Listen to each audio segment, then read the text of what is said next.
Шерниязовдун үй-бүлөсү улуттук баалуулуктарды тутуп келген. Авторитардык режимге каршы болуп келгенсиздер. Кыргыздарды демократиясы жок эсептеш мүмкүн эмес. Францияга элчи болуп кеттиңиз. Бул позициядан таюубу? Адамды мындай капаска түшүрүп, оозун бууп кое жагында чоң чеберсиң өзүң. Сиздерден үлгү алып өскөн муумбуз дегендей. Далилдериңиз болсо айтып көрсөңүз болот. Парламентаризм ишке ашпай калды. Мен азыр да жактайм парламентаризм. 20-жылдагы эмне болду ошондо? Чыныгы элдик революция болдубу? Көп учурда акчасы бар кишилер өтүп кетип атты. Азыр биз Түркмөнстан болдукпу же кандай? Үлгү кылып Американы алалы. Американы кошпостон туруп эле жооп берсе болобу? Кошпошум керек. Бул кое туруңуз. Сиз жерге тийишип коюп башка көтпөңүз. Советтик тоталитардык системанын нанын жеп калган муундун өкүлүсүз. Эрнест Кыяс деген атыңыз менен бир нерсенин туура эмес экенин көрсө айта аласызбы? Кагазга ороп айтышка туура келет. Кээ бир нерселерди таптакыр айтпайм анткени корком. Сиз коркпоңуз. Мен ушундай кеңеш берем. Темирдей тартиптин болушун каалайсызбы? Же болбосо француз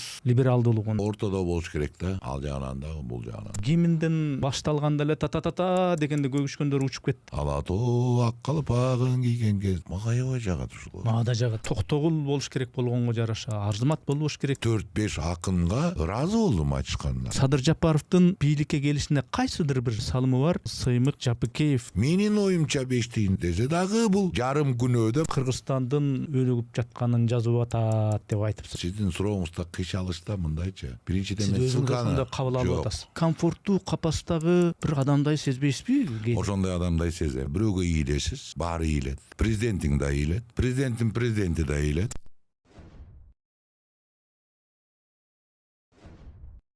Урматтуу катталуучуларым, биз мамлекеттен же бир коммерциялык уюмдардан каржыланбайбыз. Мээнетибизди каржылай колдонуу каалоочулар үчүн эсеп капчыктарды, номерлерди жазып койдук. Урматтуу достор, катталганыңыз, бөлүшкөнүңүз, жакса жакты деп басканыңыз биз үчүн маанилүү.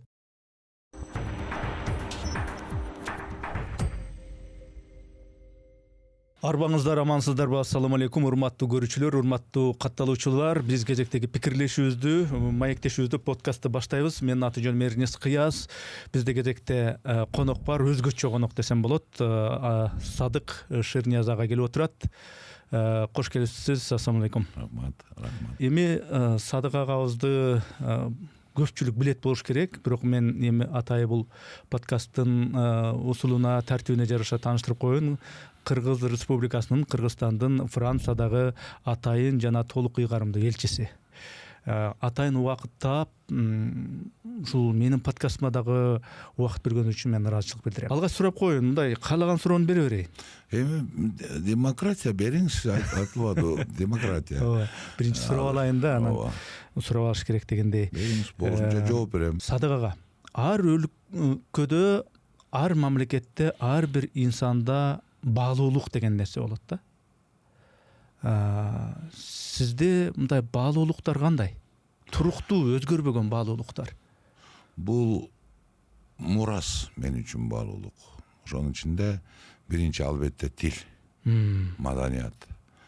Эң негизги баалуулук ушул мен үчүн да. Анткени бул ошол биздин шайкеш келет биздин жашоого. Кыргызстан али өсө турган жолу алдыда, көрө турган кыйынчылык алдыда. Эгерде биз ошол тил маселесине өзүбүздүн мурасыбызга көңүл бөлбөсөк, бул глобализация тоорунда кыргыздар, Кыргызстан өзүнүн иденттүүлүгүн жогото алышы мүмкүн да. Бул чоң, оор маселе. Бул дайыма бизде домокулдун кылычындай желкебизде сайылып туруш керек да бул нерсечи. Баалуулук деген нерсе бала чактан бери табигый нук менен ымыркай кезден, бала кезден кошо жаралабы баалуулук нерсе? Нар жагынан. Же болбосо ысык суукту көрүп, өйдө ылдыйды көрүп, кагылып, согулуп, баалуулуктар өзгөрүп, анан кийин табылабы туруктуу менин баалуулугум ушул дегенчи? Ар кандай болушу мүмкүн. Сиз билесизби, кээде бир жөн эле айтылган сөз сизди бир чоң эрдиктерге, чоң тепкичтерге алып чыгышы мүмкүн да. Жөн эле бир керек болсо көчөдө барып укулаткан сөзүңүз, же бирөөнүн бир шылдыңы, же бир кинодон көргөн же чыгармадан окуган бир сүйлөм Ошондуктан бирок негизи түпкүлүк фундаменти менин оюмча албетте үйдөн ата эненин тарбиясынан башталат болсо керек деп койдум. Бирок аны өстүрүп, андан ары нукка салуу, андан ары алып кетүү жана ошого ишенүү албетте бара бара ар бир сиз тушуккан жагдайга ылайыктуу кетет да. Сиз эмне үчүн мен бул баалуулуктар жөнүндө сурадым? Сиз өзүңүз мына Садык Шер, ошондой эле Раматылык мен сыйлаган Болот Шер агаңыз экөөңүздөр демократиялык баалуулуктар, эркиндик ушул баалуулуктар үчүн күрөшүп келген инсандарсыздар. Анан бүгүнкү күндө сиз болсо вертикалдык президенттик бийликтин бир ошол бийликтин тушундагы бир бийликтин өкүлүсүз, элчисиз дегендей. Бул деген баштапкы баалуулуктарга болгон аргасыз кыянатчылыкпы же болбосо мындай эми реалдуулук менен эсептешүү кандай? Мен ушул Шерниязовдун үй бүлөсү демократтык баалуулуктарды туу тутуп келген дегенден алысмын. Туура айтсак, улуттук баалуулуктарды туу тутуп келген десек туура болот. Бирок ошол демократия дагы биздин улуттук баалуулукка туш келет. Анткени кыргыздарды демократиясы жок эсептеш мүмкүн эмес, тоолук элди. Бул илгертен калган, бул баалуулук сакталып келиш керек да. Бир катары. Буга мен дагы бир Шерниязовдун атын кошмокмун. Бир эмес, эки Шерниязовдун атын кошмокмун. Анын бирөөсү ошолордун баары көзөтүп кетти. Эң биринчи негизи ушул демократиялык баалуулукту туу көтөрүп чыгып, ошо Текебаев, Турсунбай Бакир уулу, Турсунбек Акун менен катар жүргөн Эркинбек Шерниязов деген эң улуу агабыз болгон. Ашар кыймылынын, муногу шаардын тегерегиндеги Бак Аята, Көк Жарык, башка конуштарынын түптөлүшүнө эбегейсиз орунга кошкон, Эрк партиясынын төң төрагасы болгон. Андан кийинки жанагы Манас Мурас фондун түзүп, манасчыларды алып чыккан эним Абылкасым Шерниязов, Баткен Шерниязовдун атын кошсок болот да. Ал эми сенин сурооңдо ошол демократиялык багыттардан тайып, ошол баалуулукту сиз кандайдыр бир кызмат айтып атпайсызбы, вертикалдыгына алмаштыруу деп ойлосоңуз, сиз ачык сурооңузду берсеңиз болот. Кайсы мисалы деп мисал менен мен сизге жооп беренге аракет кылайын.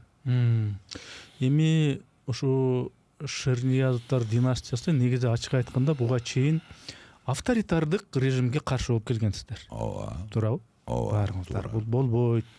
Бул деген кыргыздын баягы табиятына каршы нерсе. Кыргыз деген бир жанагындай башчыга андай болгон эмес, кеңешип кесип, анан кийин мындай болгон кыргыздын салтында деп жанан Францияга элчи болуп кеттиңиз. Ооба. Бул позициядан таюу же болбосо кандай кабыл алсаңыз? Эми эгерде сизге сунуш түшүп атса, кыргыз элин, кыргыз мамлекетин башка өлкөдө анын үстүнө жанагы элчилик кызматка кошуп өтсөк, ал жерде дагы бир кызмат бар да, ЮНЕСКОда туруктуу өкүлчүлүк дегенчи. Чоң аренада, дүйнөлүк аренада өзүңүздү тажрыйбаңызды пайдаланып мекенге кызмат өтүп бериңиз деген сунуш түшсө, бул менин оюмча сыймык го дейм. Буну кандай мен түшүнбөк элем. Бул кандайдыр бир анан жана айтып өткөнүңүз авторитардык бийликке. Ооба. Эгерде бир сизде азыр авторитардык бийликтин болуп атканына далилдериңиз болсо, айтып көрсөңүз болот. Мен өзүм оюмду айтып көрөйүн. Ооба. Акырында бир четинен берип атам да суроонучу. Мен авторитардык бийлик деп азырынча айта элекмин. Мен тек суроо бердим. Салыштырмалуу кетти да негизи. Бирок жооп уктум да. Суроо бергенде да абайлап бербесе. Абайлаңыз. Мен да абдан абайлап отурам. Мен билем да сиздин абдан зор тажрыйбаңыз бар. Адамды мындай капаска түшүрүп, анан оозун бууп коюу жагында чоң чеберсиң өзүң негизи. Аракет кыл, болушунча аракет кыл. Мен да аракет кылайын. Сиздерди көрүп, сиздерден үлгү алып өскөн муумбуз дегендей капаста айтып калдыңыз. Ошол элчиликте эми сиз табиятыңыз башка адамсыз да? Туура. Сиз мындай бирдемеге кысылып 4 бурчтуктун ичинде 3 бурчтуктун ичинде жүрө алган рамкадагы адам эмес. Эң туура.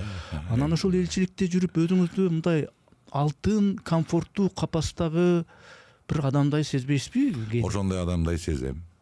Туура.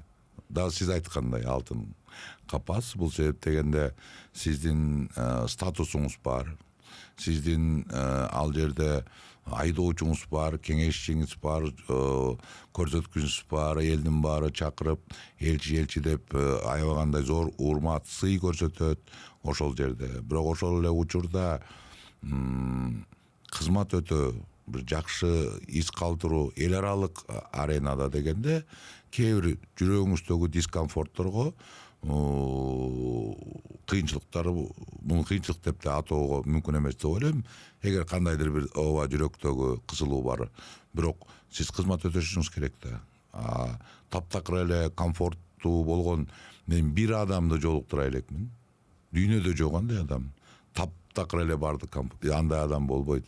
Албетте сиз бир нерсе кылыш үчүн бир кыйынчылыктарды туруп, көрүп, ошого чыдап, ошондой иш кылышыңыз керек да. Анан кандай сизде жашоодо андай болбойт. Эч убакта. Сиз албетте бирөөгө ийилесиз. Албетте баары ийилет. Президентиң да ийилет. Президенттин президенти да ийилет. Ал чоң президенттин янына ийилет. Бул жашоо ийилүү, компромисстин жашоосу. Какайып эле тура берген болбойт. Кээде ийилиш керек, кээде ооба. Таза ийилбесеңиз сиз шайлоо менен алып түшөт. Таза эле какая берсеңиз мисалы. Аны башка чоң державалардын мисалында да көрүп атпайсызбы? Эми кийинки суроо, сиз кезинде мына Өмүрбек Черкешевич, Текебаев, сиз, Садыкшер, Алмамбет Шыкмаматов, анда бир топ адамдар бар. Парламентаризмди жактаган бир адамдар элеңиз. Анан парламентаризм ишке ашпай калды. Азыр болсо парламентаризм эмес. Парламентаризм эмес системада сиз элчи болуп иштеп атасыз. Эмне үчүн парламентаризм ишке ашпай калды? Кандай себептер болду? Кандай факторлор? Биринчи бөлүңүзгө жооп берейинчи. Парламентти жактаган деп атпайсызбы? Мен азыр да жактайм парламентаризмди. Мен оюмча Текебаев да азыр да жактайт болчу. Мен оюмча Шыкмаматтын жүрөгүндө парламентаризм бар деп ойлойм. Бирок биз стратегиялык нерседе ой жүгүтүшүбүз керек да. Туурабы? Албетте мына азыркы учурда президенттик башкаруу өзүнүн бат ыкчам кыймыл аракети менен жанагындай эркиндик менен жетишкендиктерге жетип атат. Бирок бул гарантия эмес да 20 жылдан кийин ушундай президент келерине. Ким билет? Ким болорун? Ушундай кырдаалдар түзүлөрүнө. Ошон үчүн парламентаризмде бул кандайдыр бир баягы чогуу кеңешип, мен өзүм гуманист болгондуктан мен ошо парламентти мындай көрөм да, ошол жерге элдин тандалган, сыноосунан өткөн, ак жүрөк, идеалдуу адамдар барат деп элестейсиң да. Бирок факт жүзүндө мен иштеним андай эмес экен да. Жерде дагы көрпенделер чогулат экен да. Анан ошол көрпенделер бир кичинекей чечимди 10 жылга жылдырып, ошол эле чек ара чечимин мисалы 30 жыл жылып, ошол эле Кумтөр 15 жыл жылып, ар кандай кызыкчылардын немесинен биз тушугуп туруп калган учур болду да. Ошондуктан бүгүнкү күндө ошол маселелерди тез чечүүчү күч президенттик болгонун башкаруу болгонунан мойнуна алам. Бирок негизи стратегия алганда мен парламенттик көз караштагы кишимин. Түшүнүп атасыз? Бирок эл деген бар да, менин өзүмдүн оюмда. Эл эгер тандоо кылса, анда элдин шаарынын алдына чыккан бул кесир болот. Элге референдум жүргүзүлсө, эл ошо президенттик болсун. Мүмкүн ушул 20 жылдыкка, мүмкүн 15 жылдыкка, мүмкүн 20 жылдан кийин эл чыгат дагы парламенттик болсун дейт. Аны да сыйлаш керек. Элдин оюн сыйлаш керек. Өз оюмду сиз уктуңуз. Ошондой эле маселе бул. Суроонун дагы бир бөлүгү калды. Эмне себептен кайсы жериңерден жазатайып парламенттик башкаруу мындай ишке ашпай калды? Сиз көрдүңүз го парламенттик башкарууда биз дагы эле таба албадык. Тууруктуу шайлоо системасындагы мындайча айтканда ырастап кое албай койду да 30 жылдын ичинде. Эми ойлосоңуз жанагы партиялык анан астында бештикке туруп алган кишилер, көп учурда акчасы бар кишилер өтүп кетип атты. Ал албетте нааразычылык жаратып атты. Эч кандай мээнети жок, эч кандай эмгеги жок, эч кандай аброю жок адамдар мындайча айтканда алтын тизме менен келген учурларды көрүп аттык да. Мына ошондой мүчүрүштүктөр, анан кийин парламент партия бөлүнүү оорусуна чалдыгып, кээ бир партиялар өздөрүнүн бийлигин көрсөтүп, басып, сындырып башка партияны. Ушундай бүт чалкештиктер келип, анан мен оюмча калк жадады го дейм мындай нерседен. Эл дайыма жаңылыкты жакшы көрөт. Жаңы нерсе болсо экен дейт. Мына анан жаңы нерсени көрөлү деген ой мүмкүн көпчүлүк болуп кетип, референдум болуп, президенттик башкаруу койдук. Сиз профессионалдуу түрдө тарыхчы болбосоңуз дагы анча-мынча тарыхчыларга караганда мындай тарыхты түзүп эле билген, кызыккан адамдардын бирисиз. Мен ушундай билем. Маселен, улуу Октябрь социалисттик революциясын билесиз. Француз революциясын билесиз. Андан сырткары мына Кыргызстандын өзүндө революция тигиби деп атап жүрүшөт. 2005 жылдагы окуяны, революцияны, 2010 жылдагы революцияны, анын өйдөлдүйларын билесиз. Негизи ушул революциялардын же ошол революцияга окшош окуялардын табиятын билесиз. 2020 жылдагы бийлик алмашуу эмне болду ошондо? Чыныгы элдик революция болдубу? Бул баягы эле шайлоонун кесепетинен келип чыкты да. Эмне үчүн да президенттик башкарууга өткөн себеби, сиз өзүңүз билесиз, бийлик өзүнүн партиясын алып чыгып, анан илгери бийлик дайым эле алып чыгат. Бийлик бул процесс ушундай. Кайсы жерде болбосун бийлик өзүнүн бийлигин жүргүзүп келет. Бирок бул жерде аша чабып кеткен учур болду да. Бир партия эмес, эки партия кошо чыкты да. Эки партия деген аябагандай зор алып, мындай айтканда оппозициянын үнү угулбай калды да, таптакыр ата мекен сыяктуу башка. Анан ошол кошул ташыл болду бардыгы. Анан кебетебизди көрдүңүз, эмне болуп бүттү мунун аягы. Көрдүңүзбү? Анан ошол дагы кийинки келген саясатчыларга бир жакшы өзлөрүнүн позициясын айтканга, президенттик башкарууга өткөнгө жакшы өбөлгө түзүп берди. Албетте саясатчылар мындай нерсени шыр колдонушат. Мындай нерсени өзүнүн мындай айтканда курал катары колдонуп, жакшы эл аралар пиар жүргүзгөндөн кийин элдин арасында жана иштер менен коштолгондон кийин эл мына партиялык система, мына парламенттик система ушуга алып келет экен. Андан көрө президенттик башкарууга өтөлү деген дагы ойго кошулуп кетти го деп ойлойм да. Жана сөзүңүздүн башында айттыңыз, буга чейин Эрнест, сен мынау авторитаризмдин белгилери болсо айтсаң, мен дагы көз карашымды айтайын деп. Саясий саналашыңыз, азыркы мындай этчилик жактан коллегаңыз Өмүрбек Текебаев бул жерге подкастка да келген, өзүнүн ойлорун билдирген. Ушул бийлик келгенге чейин бир өзүнүн бир божомолун айтты эле, жеке, субъективдүү. Түркмөнстан болобуз, жүгүнүп туруп кол чаап калабыз, мындай менен кетсек депчи. Ошондо мезгил өттү, зымырап, убакыт өттү, зымырап, азыр биз Түркмөнстан болдукпу же кандай, эмне абалда турабыз? Эми мына азыр үлгү кылып Американы алалы да. Демократиялык өлкө, демократиянын мисалы маягы. Сиз Дональд Трамптын сенатка, парламентке келип сүйлөгөн сөзүн көрсөңүз эгерде, ошондо ал сүйлөп атып, пауза кылганда тура калып кол чаап атканын көрөсүз, депутаттардын, конгрессмендердин тура калып. Ошондо бир сөз сүйлөп бүткөндө 1 сааттын ичинде 15 жолу тура калып кол чаап атат. 15 жолу тура калып. Көрсөңүз болот YouTube'дан. Эми андай мен көрө элекмин, биз депутаттарда жок дегенде кирип келгенде туруп кол чаап атпош керек, биздин президент же чыгып атканда кол чаап атпош керек да, же туруп узатып коет да. Бирок президент сүйлөп атканда тура калып, ортон тура калып кол чаап 15 жыл отуруп турган акыбалга жетсек, ошондо да биз айтышыбыз керек. Биздин демократия Америкадай болуп калыптыр деп. ошондо биз Америкага жетебиз, түшүндүңүзбү? Ошондуктан мүмкүн бир сыр боек менен боегонубуз менин оюмча туура эмес. Мындай генералдуу жалпы жонунан алыш керек да. Сиздин азыр подкастыңыз аябагандай менин оюмча азыркы бийлик өкмөткө аябагандай пайдап келет. Себеп дегенде ушул кезге чейин мүмкүн сиздин ушул сурооңуздарга ачык, даана, татыктуу мүмкүн жооп бере албагандыктан дагы көп нерсе утулуп атат да. Ошондуктан мына мен айттым оюмду сизге.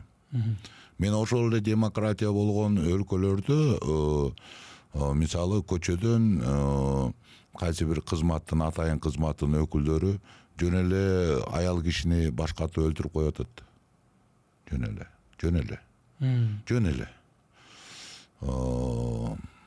Андан көп өтпөй эле дагы ошол жерден жатып турган кишини бешөө кармап туруп башкатып өлтүрүп коюп атат да.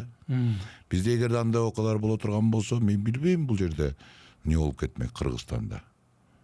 Ошол демократиянын үлгүсү болгон өлкөлөрдө бул кадимки эле көрүнүш катары саналып, кадимки эле жашоосун улантып жатышат. Мен ошол Чекебаев мырзанын Түркмөнстан болот көрөсүңөр дегени ишке аштыбы, жокпу деп суроо бердим. Сиз болсо мына Америкада эле тигиндей болуп атат, Америкада мындай болуп атат деп. Ошол Американы сөзүңүздүн кое атыңыз. Сиз бир жерге тийишип коюп башка өтпөңүз. Туруп кол чаап каласыңар деген жерине жооп берип атам. Анан негизи сиздин сөзүңүзгө жооп бердим да. Жок. Жооп бердиңиз, жанда кыска эле айтыңыз, мен жок, ооба деп жооп берип коем. Жок, Американы кошпостон туруп эле жооп берсе болобу? Кошпошум керек. Жок, Америка сөзсүз Америка демократия деген Америкаңар тигил.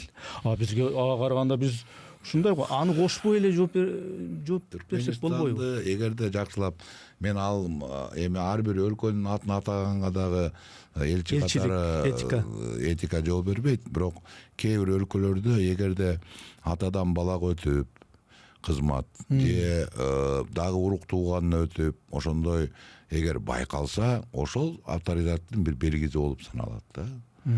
Биздин Кыргызстан Кудайга шүгүр анчалык жолго барган эмес деп ойлойм да, барбайт деп ойлойм да. Мына ушул жоом канагаттанабы сизде? Бул көрүүчүлөргө жооп берип атасыз да, мен го. Андан кийин 2020 жылдан кийин сизге ошондо элчиликти сунуш кылыштыбы же өзүңүз ушул жагын берсеңер болот эле деп? Жок, сунуш кылышты. Мен сизге айтып берсем болот кандай болгонун.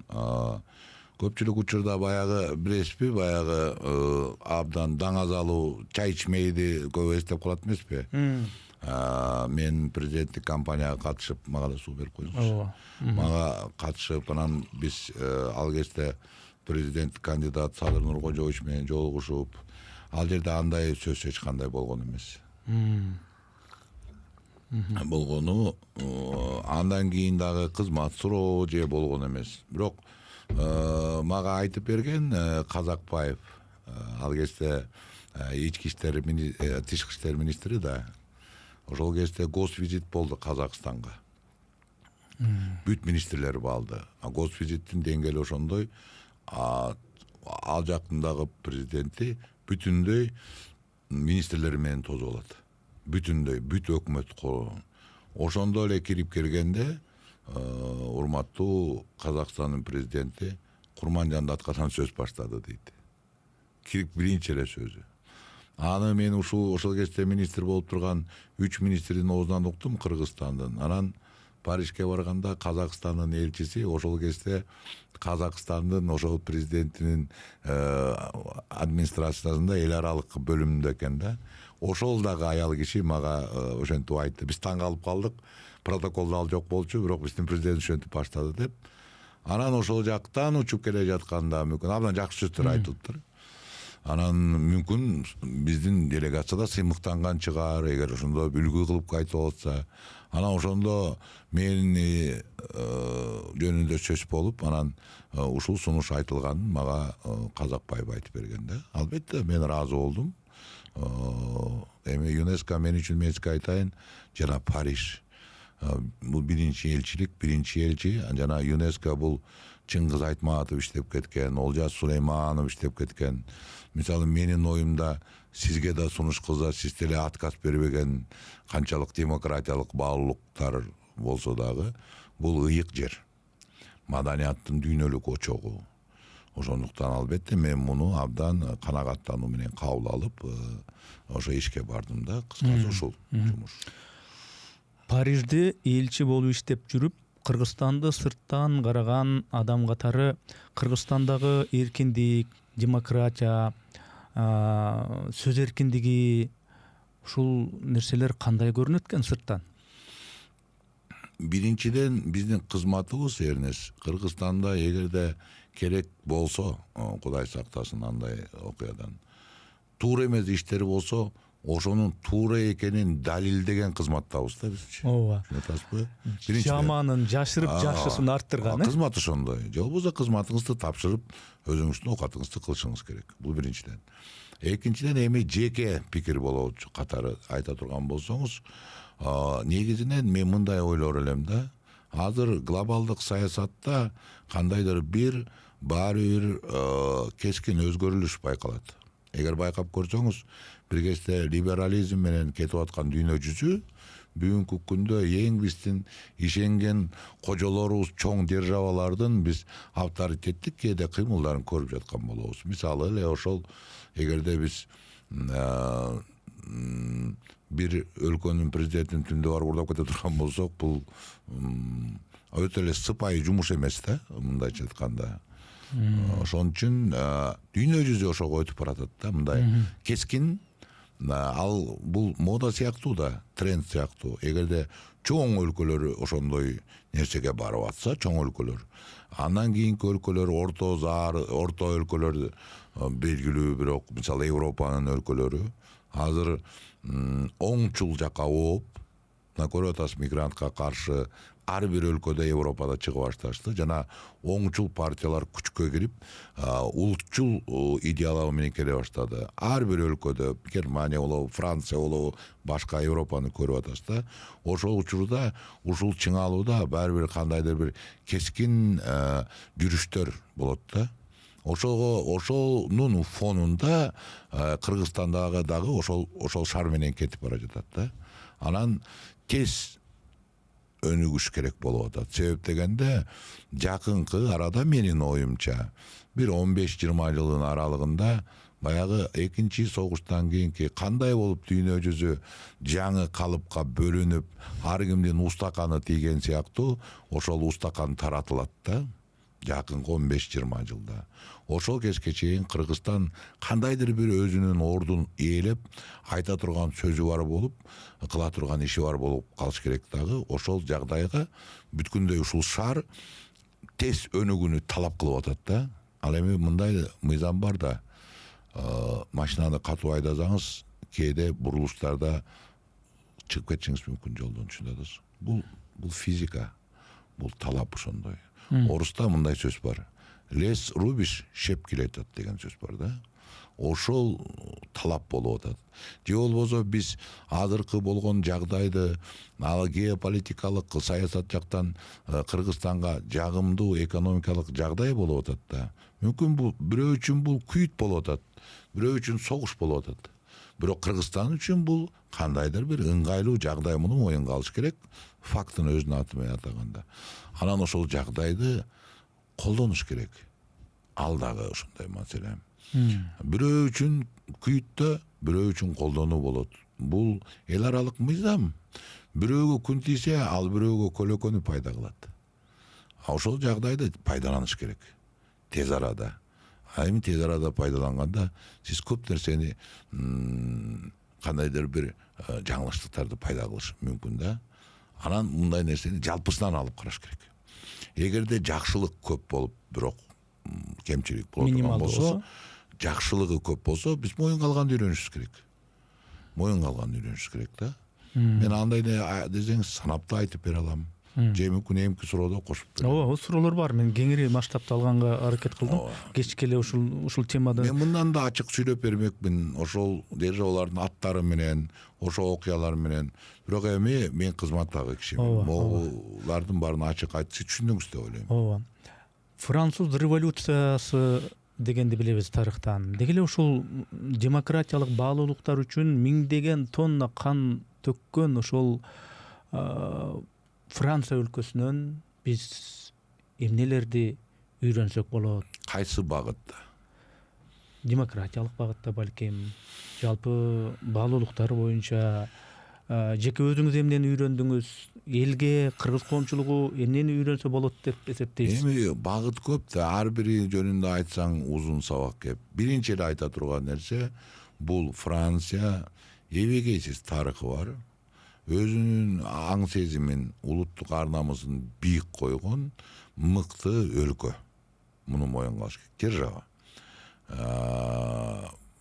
Бириккен Улуттар Уюмунун Коопсуздук кеңешинин туруктуу мүчөсү. 5 эле өлкө мындай чоң вазипага, чоң абройго татыган өлкөнүн катарына кирет.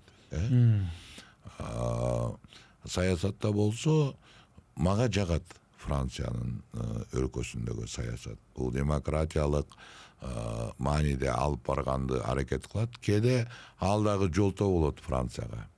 Ал дагы жолтоо болот. Мисалы, президент башка жака барып, ошол эле Франциянын айтайын деп атса, сенин өлкөңдө жанантип машиналар өрттөлүп, демонстрация болуп атса, анын да ошондой жагдайы бар. Алар ошого жараша иш кылат. Үйрөнө турган нерсе либералдыктан тайбоо керек. Либерализм Франциянын көтөргөн туусу. Жана дагы дүйнө жүзүндө азыр эки полярдукка бөлүнө турган болсо, либерализм жана кандай деп атат, диктатура дейбизби, жана оңчулдар ошол кошулган болсо, бир поляр, бир уюлунда Франция желек көтөрүп турган өлкө болот да. Ошондо алар мен бул балыктан тайбайт деген ойдомун. Бирок алардын дагы өзүнүн саясий оюндары жетиштүү, аябай жетиштүү. Ал жерде дагы оппозицияга кандайдыр бир кысым көрсөтүү же башка ал жерде дагы бар. Албетте, бирок ошол саясий маданияттын негизинде ошого ыңтайлаштырып көрсөтүү бар ал. Франция калкынын менталитетинен биздин кыргыз калкынын менталитетине ала турган. Менталитет деген менталитет баары бирчи. Дээрибиз ошондой дегендей. Бирок баары бир ошол француздардын менталитетинен ала турган бир негизги жактар бар. Өтө көп. Ошонун бириси сылыктык деп айтмак. Мисалы, Францияда сиз Парижде кафеге кирип, стол бош турса, бирөөнө отуруп алсаңыз, сизди алар тейлебейт. Жарым саат күтүп отурасыз кофеңизди. Анткени бул маданият эмес. Ал ар бир өзүнүн кафесин жеке менчик кожоюн деп эсептейт. Сиз кирсе, кожоюндан сурап, кайсы жерге отурайын десе, ал көрсөтүп берет сизге, кай жерге отурганыңыздычы. Ошондо сиз кофеңизди ичесиз, болбосо отура бересиз. Күлүп коюп өтүп кете берет. Бирок алар ичинде мынтип коет, маданиятсыз киши экен деп коет, болду. Бирөө менен сүйлөшүп атсак, албетте сылык, кутмандуу таңыңыз менен, кутмандуу күнүңүз менен айтпай эле шар эле биздик тоолуктарча ишке өтсөң, ал сиздин ишиңиз бүтпөйт ал күнү. Таптакыр. Жана мисалы, сиз эгерде алар коопсуздукка аябай терең карашат, аябай терең коопсуздукка, өлкөнүн коопсуздугуна. Мисалы, силер барып, туристтик эмес, ошол жерде иштик сим карта алайын десеңиз, 2 жума күтүп калышыңыз мүмкүн телефондун сим картасын. Эгер сиз машина сатып алайын десеңиз, машинада турат, магазинде турат, кармалап көрүп, ушуну сатып алайын десеңиз, 2 ай күтөсүз. Жанагы оформление деп коебуз го. Бир кандай справка алам десеңиз, мынча күтөсүз.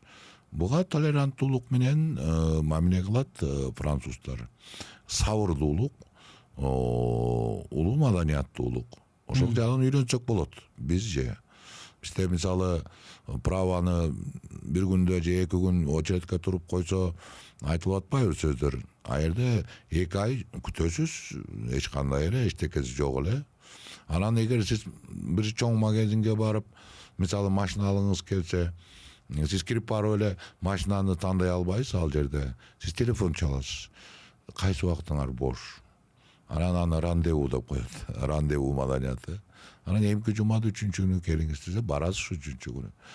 Аны төле шадыраңдап мен сенден машина алып атам, мен клиентмин деп жөнөп калган болбойт ал жерде.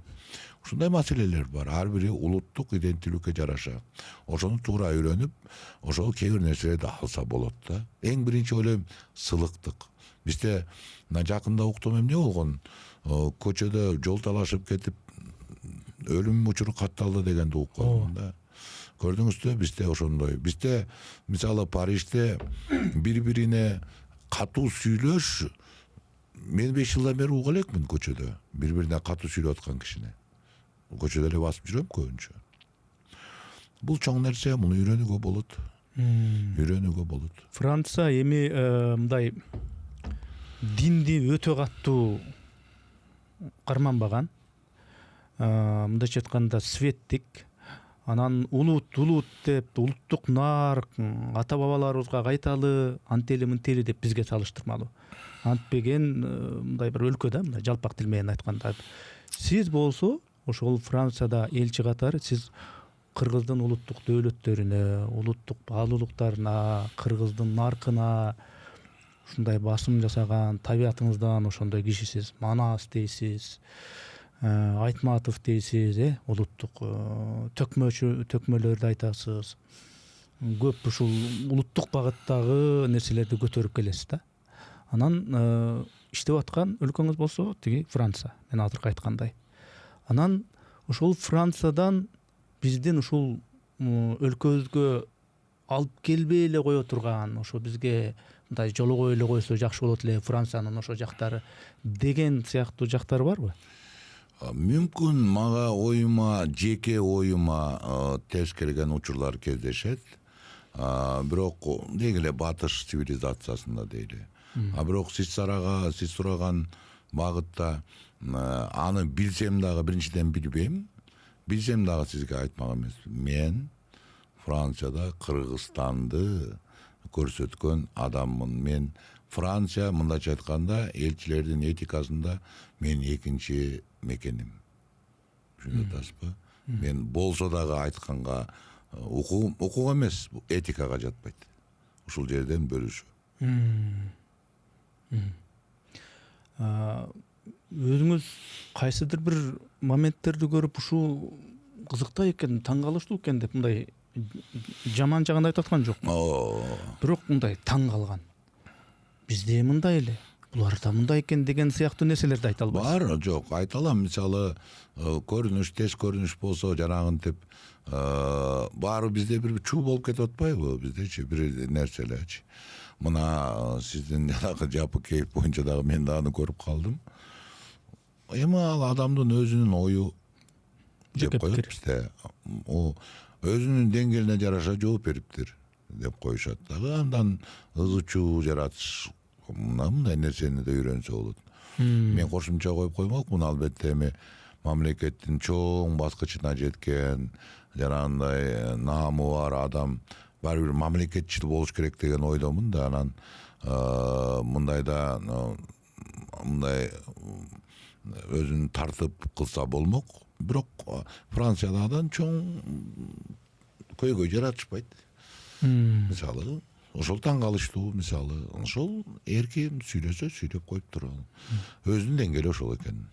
Жумушубузду кылалы. Биз болсо жумушту унутуп коюп атпайбызбы? Жумушту унутуп коебуз биз. Негизи бул өтө коркунучтуу. Коопсуздук үчүн коркунучтуу. Демек, биздин өлкөнү бир сөз, бир сүйлөм нуктан чыгарып, биз баарыбыз жумушубузду таштап, ошол мушташка даярданып кала турган болсок, ал чынында өлкөнүн эрдиги эмес, ал өлкөнүн шору. Чынында, менин оюмча. Анда сабырдуулуктун жоктугу. Анда демек, анда кызыл жанагы ызычуу, анда ал өтө берет. Аны биз болуп билбей кошулуп алып, мына канча жылдан бери ошентип келдик. Ал ар бир чынында революция, чынында мамлекетти орто эсеп менен 10 жылга арткы ыргытат. экономикалык өсүштөн болобу, руханий өсүштөн болобу, саясий өсүштөн болобу. Бирок баягы кызуугандуулук, чечилүү, башка менен тез чечишибиз керекпиз бир нерсени. Ошол себептен ошондой нерселер болуп келген. Бирок ал Францияда дагы бар. Негизи Франция өзү революциянын мекени да, чынында айтып кетсекчи. Бирок улам барган сайын үйрөнүү процесси бар деп ойлойм да. Ошолордон үлгү алып, мисалы ошол эле болгон революцияларда Кыргызстанда эгерде бир институт түзүлүп, революцияны изилдөө институту деп коелучу анычы. Докторлук диссертациялар жазылып, ошонун маңыздуу түбүнө жетип изилдеген бизде окумуштуулар, ошолордун эмгектери жарыяланып, анан ошого жараша чыккан чечимдерди өкмөт өзүнө үлгү кылып алып, түшүнүп жакшы болмок. Бирок биздин убакытыбызга жетпей атпайбы? Биз алдыга ылдамдыкта кетүүнү каалап турабыз, бирок ошондой илимий жакты жардым кылбаш керек. Ар бир коомдо кыйсыпыр жараткан нерсе терең изилдениш керек. Ал бирөөлөрдү күнөөлөп же бирөөлөрдү жазалоо үчүн эмес, келечекте ошол жаңылыштыкты кетирбөө үчүн. Мен ушундай ойлойм. Жакшы жооп болду. Садык мырза, сиз советтик баягы тоталитардык системанын нанын жеп калган, ошол коомдо өскөн муундун өкүлүсүз. Бирок сиз бүгүнкү күндө ошол либералдык баалуулуктар, эркиндик деген баалуулуктар башкы орунда турган Францияда элчи болуп иштеп атасыз да. Францияда мамлекеттин кайсы бир жүргүзүп аткан саясатына адам макул эмес болсо, макул эместик укугу ыйык да. Кыргызстанда деле бар кээ бирки маселелер айтылса, Facebook аркылуу, башка аркылуу түзө бирлерге чыгып, кээде сөгүп, кайра кечирим сурап ийип атпайбы? Бар андай. Бирок негизинен салыштырып караганда Францияга мындай бир мамлекеттик саясатка өзүңдүн бир оюңду айтсаң, эркиңди айтсаң, аны мындай чыккынчылык катары, аны деген бир мамлекетке кыянаттык катары карап, аны биротоло жанчып жок кылыш керек дегендей бир тенденция байкалбайбы сизде? Мен азыр сизге суроо берем. Мен эми сыртта жүрөм да. Мен сизге суроо берейин. Сиз өзүңүздүн адамдык абийириңиз менен, Эрнест Кыяс деген атыңыз менен бүгүн ошол бир нерсенин туура эмес экенин көрсө айта аласызбы? Кээ бир нерселерди айта алам. Кээ бир нерселерди кагазга ороп айтышка туура келет азыркы заманда. Кээ бирки нерселерди таптакыр айтпайм, анткени корком. Мен сизди чынында мындай деп ойлочумун, жана ошол оюмда калам чынында. Мүмкүн сиз корком деп айтканда азыр элдин көңүлүн алыш үчүн айтып аткан чыгарсыз. Мен андай кооптоном. Мен эмне үчүн ушул подкаст жанрында чыгып атам? Мурда монолог иретинде өзүм айтып чыкчу эмес белем, өзүңүз деле көрчүсүз. Кээде канча ошону айтып ийип, парламентте бирден бир депутат катары, ой, биякта бирөө тигини коркутуп атыптыр, Эрнестти карап койгула дегениңиз бар дегендей. Азыр ошондой монолог иретиндеги жанрды алып барбай калдым. Азыр ушу сиздей кишилерди алып чакырам дагы, ушундайбы же тигиндейби деп алардын пикири аркылуу. Мен сизге анда бир кеңеш берем, урматтуу Эрнест мырза. Сиз коркпоңуз. Мен ушундай кеңеш берем. Сиз коркпоңуз, анткени сиз элдин белдүү ишенген инсандардын бирисиз. Эгер сиз корксоңуз, анда биздин келечек кор болот. Сиз айтыңыз. Мен ушундай кеңеш берем сизге. Бирок айтуунун маданиятын өздөштүрүш керек болуп атпайбы? Мындай болуп атпайбы? Бизде критика деген сөз кыргызча укмуш сонун которулган. Сын. Сын деген сөз бул орусча айтканда сындап формага келтирүү чынында. Сындап. Түшүнүп атасызбы? Бизде ошол сынды кордоо деп түшүнүп алган журналисттер же болбосо өзүн демократ сезгендер жок эмес да. Түшүнүп атасызбы? Ал туура эмес да. Эгерде сиз ошону абройлуу айта алсаңыз, салаваттуу айта алсаңыз, бирөөнү кордобой, бирөөнү мисалы келекелебей, жакшы болсун деген ниетте биринчи орунду коюп, аксакал болуп айта алсаңыз, алсын жетет, алсын угулат. Бирок биз ушул сындоо маданиятындагы кордоо, келекелөө, басмырлоону кошуп ийгенде алсын кабыл албайт. Кичинекей баланы деле 5 жаштык баланы ал бала деп коелучу. Жаагын ушата чаап туруп анан кийин акыл айтып көрсөңүз, ал сиздин бир акыл да кирбейт анын башына. Анткени ыза болуп калды да ал. Түшүнүп атасызбы? Ал сиздин акылыңызды укпайт. А ошону эгерде жайлатып түзөтүүгө болгон аракетиңизди айтсаңыз, ал акыл кирет, ал акыл угулат. Мен көрдүм да, менин мисалы жакын жүргөн адамдарым түрмөгө түшүп чыгышты. Мен алардын сүйлөгөндөрүн көрдүм. Ошол жерде эми ар бир адамга сүйлөсө мушташка чакыра турган сөздөр болуп атпайбы? Мушташа тура турганында кордоо. Мен оюмча ал туура эмес. Сиз кордобоңуз. Салаваттуу, туура. Анан бул мунага апарат деп коркутуп, бул анан мындай болот, мындай болбосо деген шантажды кошпой эле айтса болобу сынды? Кандай деп ойлойсуз? Туура. Жок, туура. Сиз бирок дагы бир кайталап айтам. Сиз коркпоңуз. Эгер сиз корксоңуз эмне болот анда? Эми сиз элчи катары гана эмес, тек гана улуу киши катары, аксакал катары сиздин ар бир айтканыңыз биз үчүн, мен үчүн эле эмес, бизди угуп аткан ушул мендей сизге караганда эми жашпыз да, жаштар үчүн насаат, аны угуш керек. Аксакалдар айтып аткандан кийин аксакалдык сөзүңүздү мен кабыл алам, рахмат. Бирок биз ушул биздин муун сиздердей саясатчылардын, Өмүрбек Чиркешевдей, Адахан Мадымаровдой, Садыр Жапаровдой, Камчыбек Ташиевичтей сүйлөгөнүңөрдү, коркпогонуңарды, кээде мушташканыңарды, кээде короону ашып кеткениңерди, кээде жакалашканыңарды, кээде туруп алып туруп эч кимден коркпостон деп атканыңарды көрүп өскөн муун болдук да. Анан бүгүнкү күндө силердин элчи болуп кеткениңер, дагы бир жерге кызматка барганыңар, салык кызматынын башчы болгонуңар же дагы бир кызматта отурганыңар бул менимче коркуу эмес да.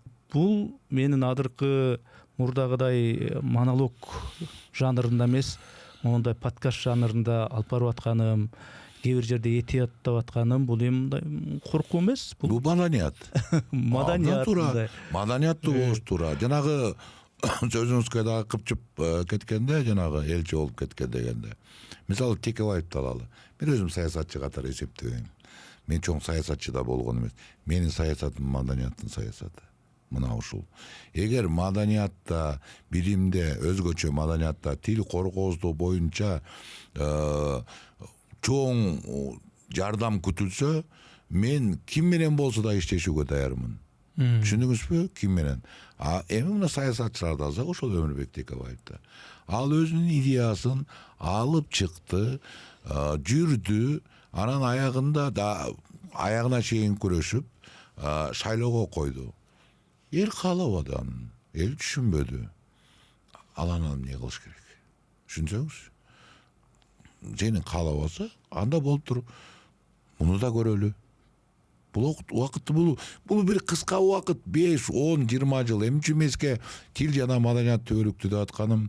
Тил жана маданияттын жанында мына кураган саясат барго, бул кыпын, бул бир чаң, түшүндүңүзбү? Мындайча айтканда, мен ушинтип эле айтайынчы сизге. Тил менен маданият түбөлүктү. Тил жана маданият кандайдыр бир кезекте кыргыз өзүнүн гүлдөгөн акыбалында 1,5 миң жыл мурун жетип, жок болуп кетип, кайта түптөлгөнүнө тил менен маданиятка рахмат айтыш керек да. Туурабы? Туура. Ошон үчүн түбөлүктүү ал. Мен ошол фронттун жоокеримин. Түшүнүп атасызбы? Мен ойлойм, болуп аткан саясат, анын үстүнө 30 жылдын ичинде 1000 жылга татырлык кандайдыр бир өзгөрүүлөр болду да, бул мен үчүн майда нерсе. Сиз түшүнсөңүз? Тил менен маданият бул түбөлүктүү да. Мен дагы бир оюм бар. Бул Американын эң белгилүү Variety деген миллиондогон көрүүчүсү окуучусу бар Variety деген журналына жазып чыккан Садык Шайниязов мынтип айтты деп.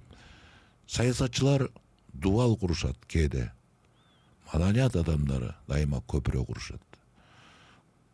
Алар элдин арасында көпүрөнү курушат. Алар мамлекеттин арасындагы көпүрөнү курушат. Алар муундар арасындагы көпүрөнү курушат. Мына мен ошол жактамын. Сизди жана сөздүн ортосунда айтпадымбы? Тоталитардык доордун бир муунусуз, өкүлүсүз депчи. Тагдыр ошондой болду, тарых ошондой болду. Биздин өлкөдө, биздин Кыргызстанда, эгемендүү Кыргызстанда мындай ушул советтик кездегидей темирдей тартиптин болушун каалайсызбы, ошондой моделдин? Же болбосо француз либералдуулугун, эркиндигин болушун каалайт белеңиз? Менчү ортодо болуш керек да. Ал жагынан дагы, бул жагынан дагы. Эми Советтер Союзуна мен кайрып келишимди келишин каалабайт элем. Эми мына ойлосоңуз, Советтер Союзунда эгерде сиз мына өзгөндөнсө, өзгөндөн болосузбу? Кара Суудан. Кара Сууга кечки 6-да барганда тууганыңыз болсо ачка калмаксыз да. Анткени ал кезде бир да кафе иштегенге уруксат жок. Көчөдө ачка калмаксыз да. Түшүнүп атасызбы? Ошондой заман болчу да ал кезчи. Андайдан Кудай сактасын. Андайдан Кудай сактасын. Биринчи эркиндик бул бир эле чыгармачылыктагы эркиндик эмес. Бул бизнестагы да эркиндик. Ишкерликте дагы эркиндик. Анткени ишкерлик дагы бул чыгармачылык өзүнчөчү. Бул дагы чыгармачылык. Негизи ошол чыгармачылыкка болгон эркиндик. Андай эркиндиктер буулса анда биз ошол Советтер Союзу жөнүндө кеп кылсак болот да. Сиздин ушул Кыргызстандын Франциядагы элчилик ишиңизде Кыргызстанга келген же алдыда келе турган эң чоң бир пайдалуу инвестиция эмне болду же болот?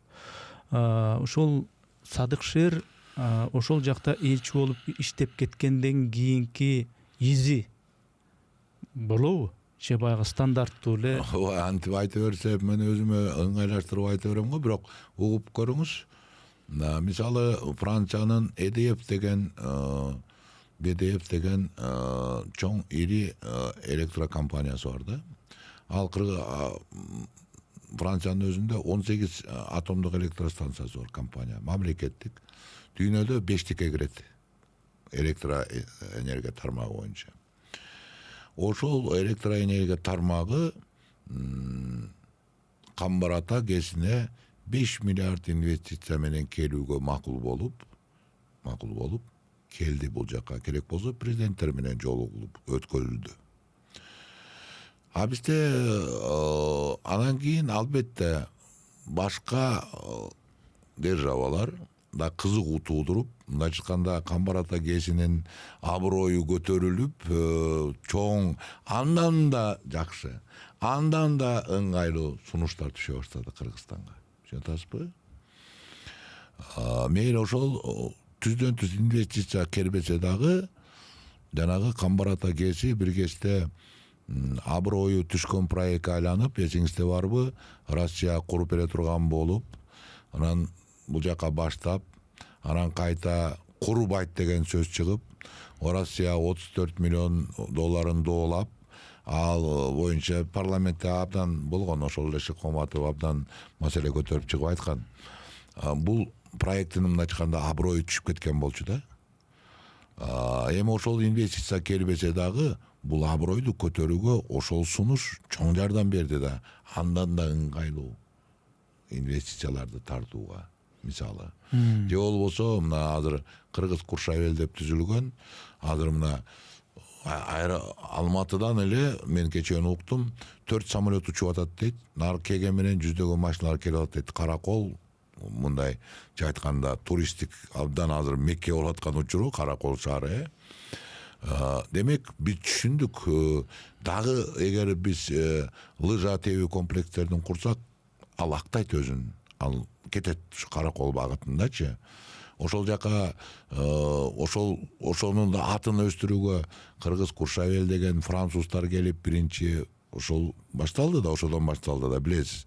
Кыргыз Куршавел деп атыгы, 3 чокуу эсиңизде барбы? Ошондой багытта биздин элчилик дагы болушунча эмгегин жасады.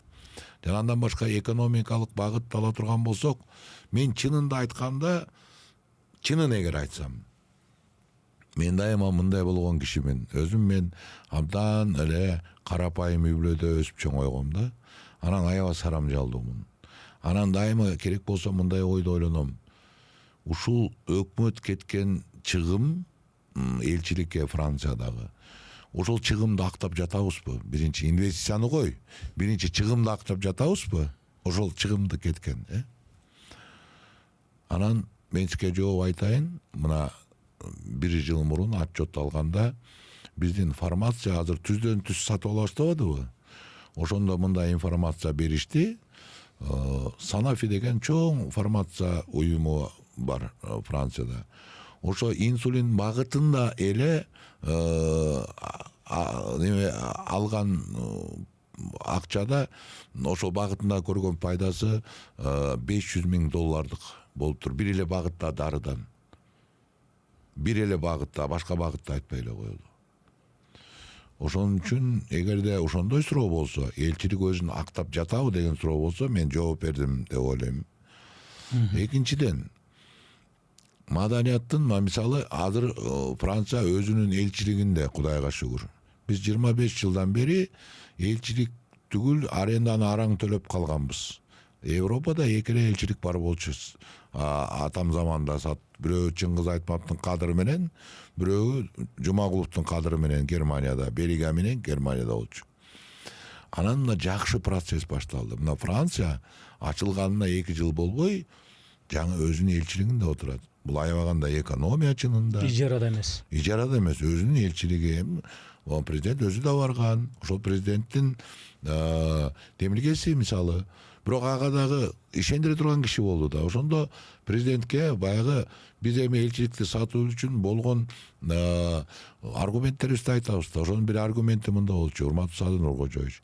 Эгер керек болсо мүмкүн элчилик чыгымы көп болуп жарабай калса дагы элчилик Франциядагы, бирок биз ЮНЕСКОда кармашыбыз керек деген сөз болгон, туруктуу өкүлчүлүгүбүздү. Себеп дегенде бизден бирден бир бүгүнкү күндө эл астында өзүбүздү даңазалай турган маданиятыбыз, анан ошол маданияттын эң негизги очогу болгон ЮНЕСКОда биздин туруктуу өкүлчүлүк болбосо, бул түшүнүксүз нерсе болуп калышы мүмкүн деп, анан ошол ой менен жанагы элчилик сатып алганы бул түшүндүрөт да биздин ал тарапта ишенимдүү кадам таштап атканыбызгачы. Мен негизи эле мындай жашоодо сарамжалдуумун деп айтпадыңызбы? Ошондо бир нерсе эске түштү. Сиз бир жолу бир айттыңыз, айтканда ким бирөөгө айттыңызбы, же бир адамдар менен чогуу отурганда айттыңызбы? Мен жанагындай эл салгандай 2 кабат үйдө деле жашап көрдүм. Мен деген жанагындай этажкасында деле жашап көрдүм. Кандай болот экен деп. Тигине жашсаң көмүр жагат экенсиң, убары болуп, непрактичный экен. Тигине жашсаң да кыйналат экенсиң деп, анан кийин ачакей деген жанагы аянтчага уруп алып, ачакейдин оозуна жана пескоблоктон бу эмне бир кыштан чаккан практичный үй ушундай эле болот деп, 1 кабат мындай жапыс. Ошондо үй салдым деп, анан кийин короосунда ошол жерде үй салып азыр ошол жерде жашап атасыз да? Керек болсо уулум келини менен жашап атам азыр. Мен алар Францияга кеткенде эми киргизип койгонбуз, азыр чогуу жашап атабыз. Бул мындай да, биз кызыл бышкан кирпичтен курган менен мындай суукту өткөзүү, орусча теплопроводность деп коет да, кирпичтин өзүнүн немеси бар, көрсөткүчү бар да. Ошон үчүн сиз 4 кирпичтен курсаңыз дагы кабатта ал үй суук болот. Анын үстүн жылуулаш керек баары бир. Атайын мисалы базальт же башка менен. Анан ал акыры көрүнбөгөндөн кийин 4 кабат кирпичти куруп не кыласыз дейм да. Ал фундамент керек күч келет, фундаментте 4 эсе күчтүү салыш керек. Ошон үчүн жука эле жанагы менен салынып бекем болуш үчүн, а бирок сыртын технология менен жылуулаганда соп-сонун жылуу жана жанымда курган 2 этаж 3 этаж особнягы досторум азыр келип ушундай эле там салсам болмок экен деп айтып кеткендери жок эмес. Бирок башында эле шылыңдап күлчү менин тамды. Анын үстүнө мен жанагы бийик фундамент кургандарды түшүнө бербейм. Ойлосоңуз эми бийик фундамент коюп, аны толтуруп, анан эң негизи тепкич жасатышыңыз керек болуп атпайбы агачы. Анан тепкичте азыр деген мода болду граниттен. Ошондо дагы каптатыш керек.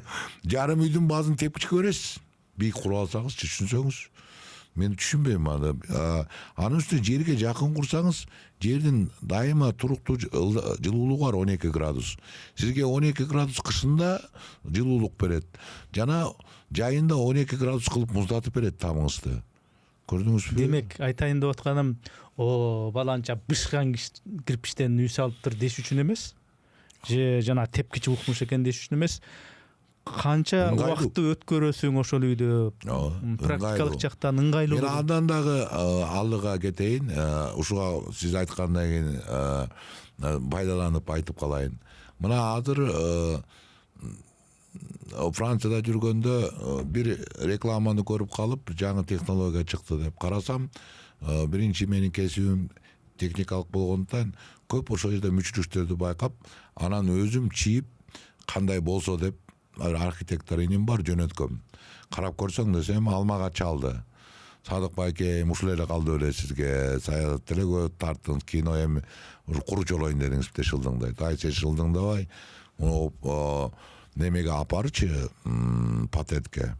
Өзүң да фамилияң кошуп койчу, иним ушул ойлоп чыгарылганга деп. Анан патентке апарса, 2 айдан кийин жооп келди. Потенциалы бар экен деген.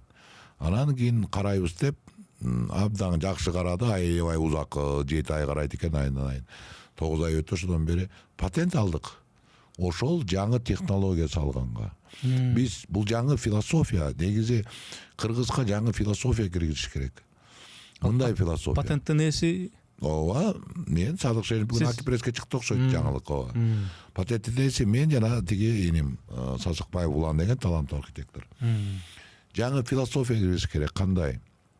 Мисалы, жаңы технологияны пайдаланып атпайсызбы? Сиз илгери деген моминтип барандуу журналист болушуңуз үчүн сиз деген өкмөттүк эмеде иштеп, ошол жерде эптеп чоңдорго жагынып, убакытты алып, мына жаңы технология. Сиз отурасыз мына, чыгасыз, сиздин көрүүңүздү кээде телевидениелерден көп көрөт, туурабы?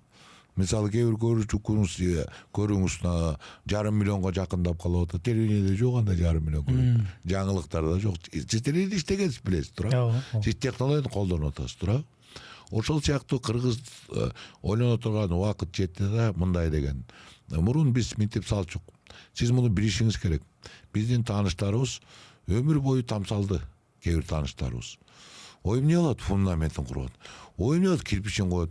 Ошентип 5-10 жыл өтүп тамын көрбөй өлүп кеткендер болду. Толтура сиздин тааныш, менин таанышымдардын арасында.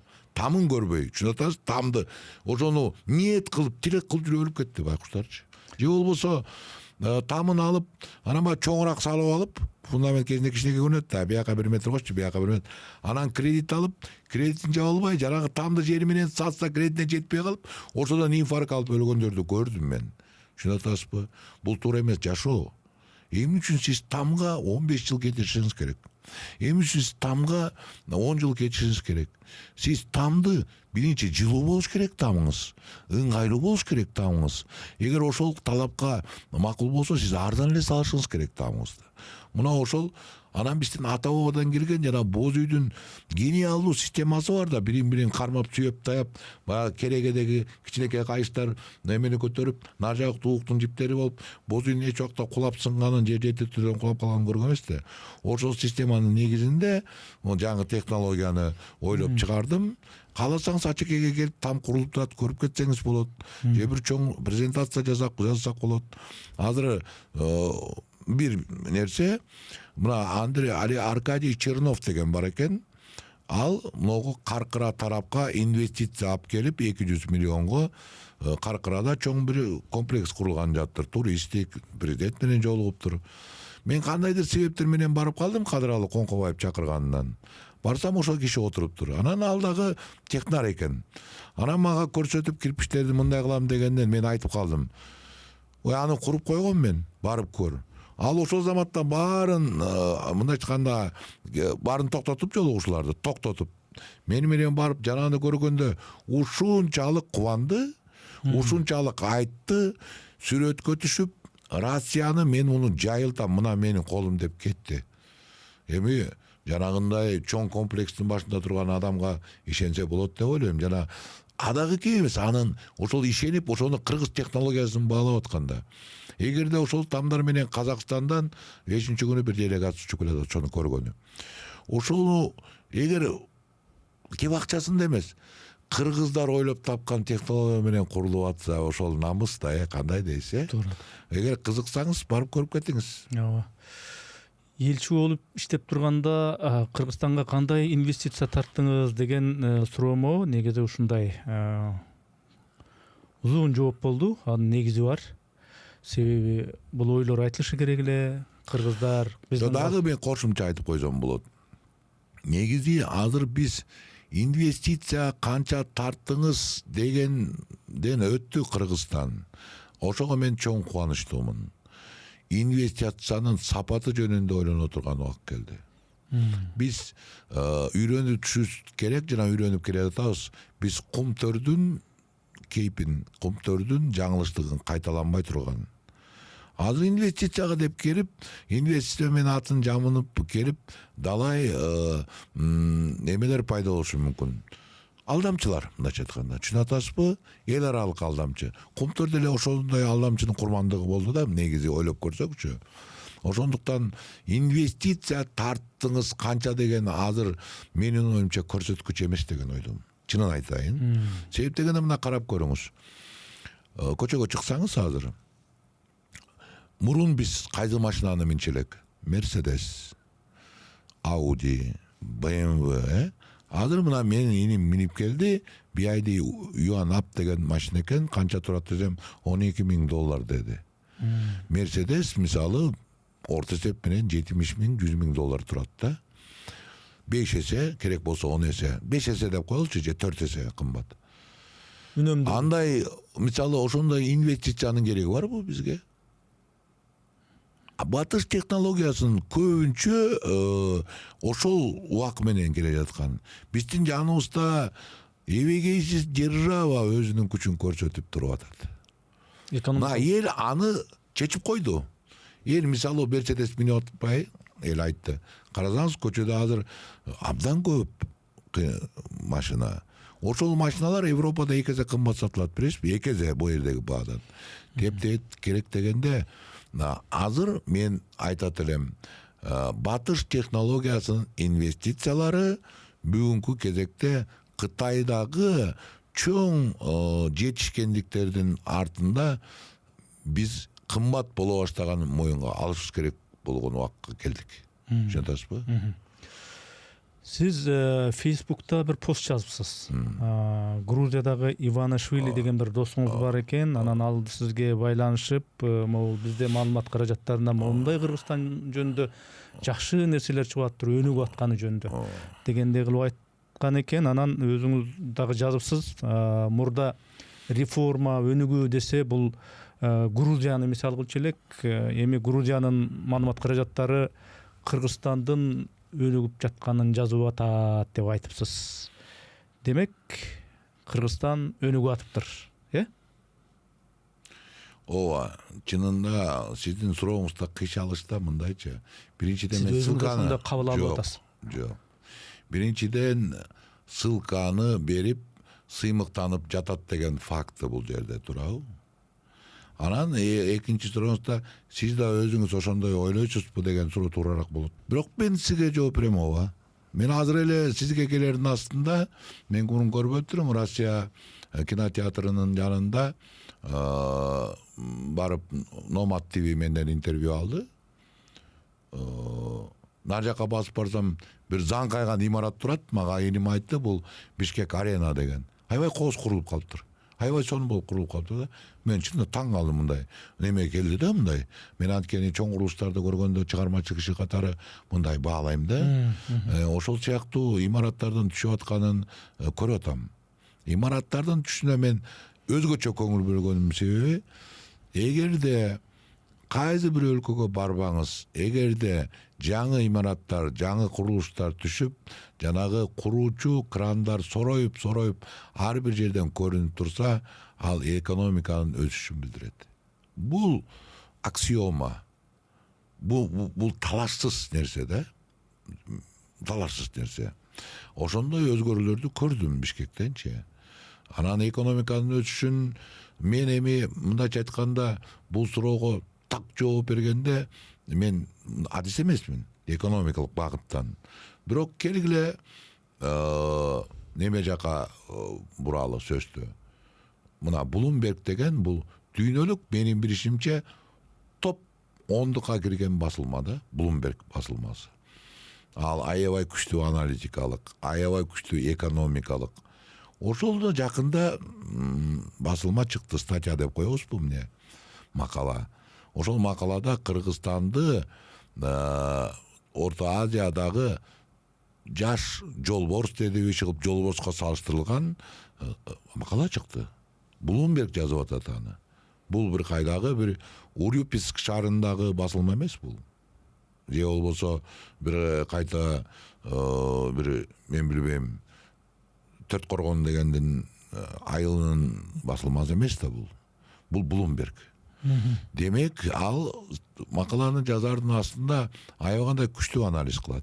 Ошонун ичинде андай басылмалар бир жылдык же бир айлык көрсөткүчтөргө таянбайт. Андай макалалар көп жылдык, 3 жылдан ашкан стабилдүү өсүү болсо, ошого таянып жазылат да. Муну мен айтып аткан жокмун. Элдик басылмалар, эл аралык абройлуу басылмалар айтып жатат. Анын жанындагы Грузияда чыккан ал эмес, мына Bloomberg'ти салыштырып айтып атам да. Ал Грузияда чыкканды мен жөн гана постума жазып койдум. Албетте бул тарап кетти аябай. Албетте бул мындай нерсе жагымдуу телевидениеден дагы көрсөтүлдү. Мен ага келип интервью алып кетишти. Ал болду рас. Ооба.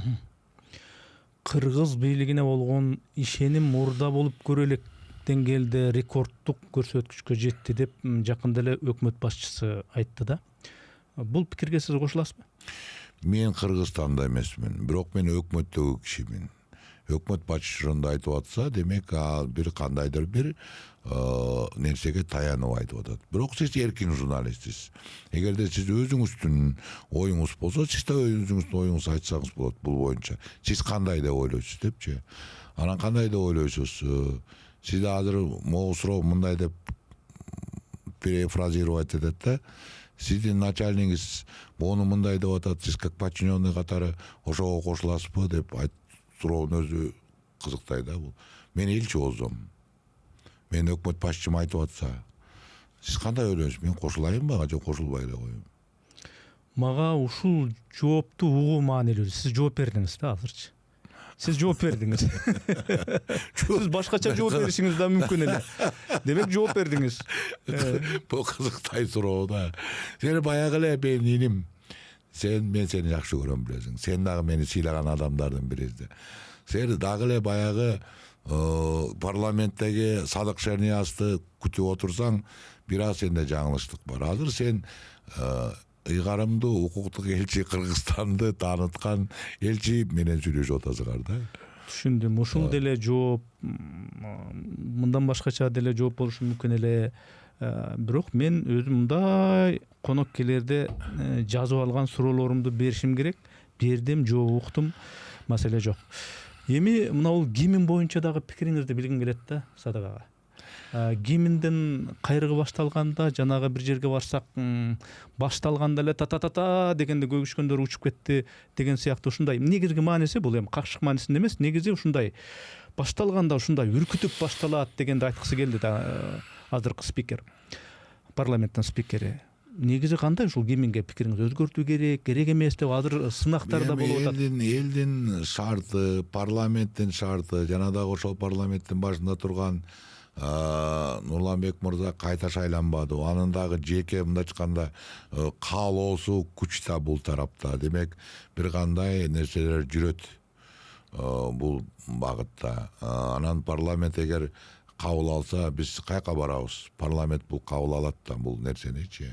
Бул биринчиден. Эгерде менин өзүмдүн жеке пикиримди сурасаңыз, биздин кимде аябай оор сөздөр бар да. Ишенесизби, менден да сурасаңыз, азыр кээ бир сөздөрдү так айта албай калышым мүмкүн.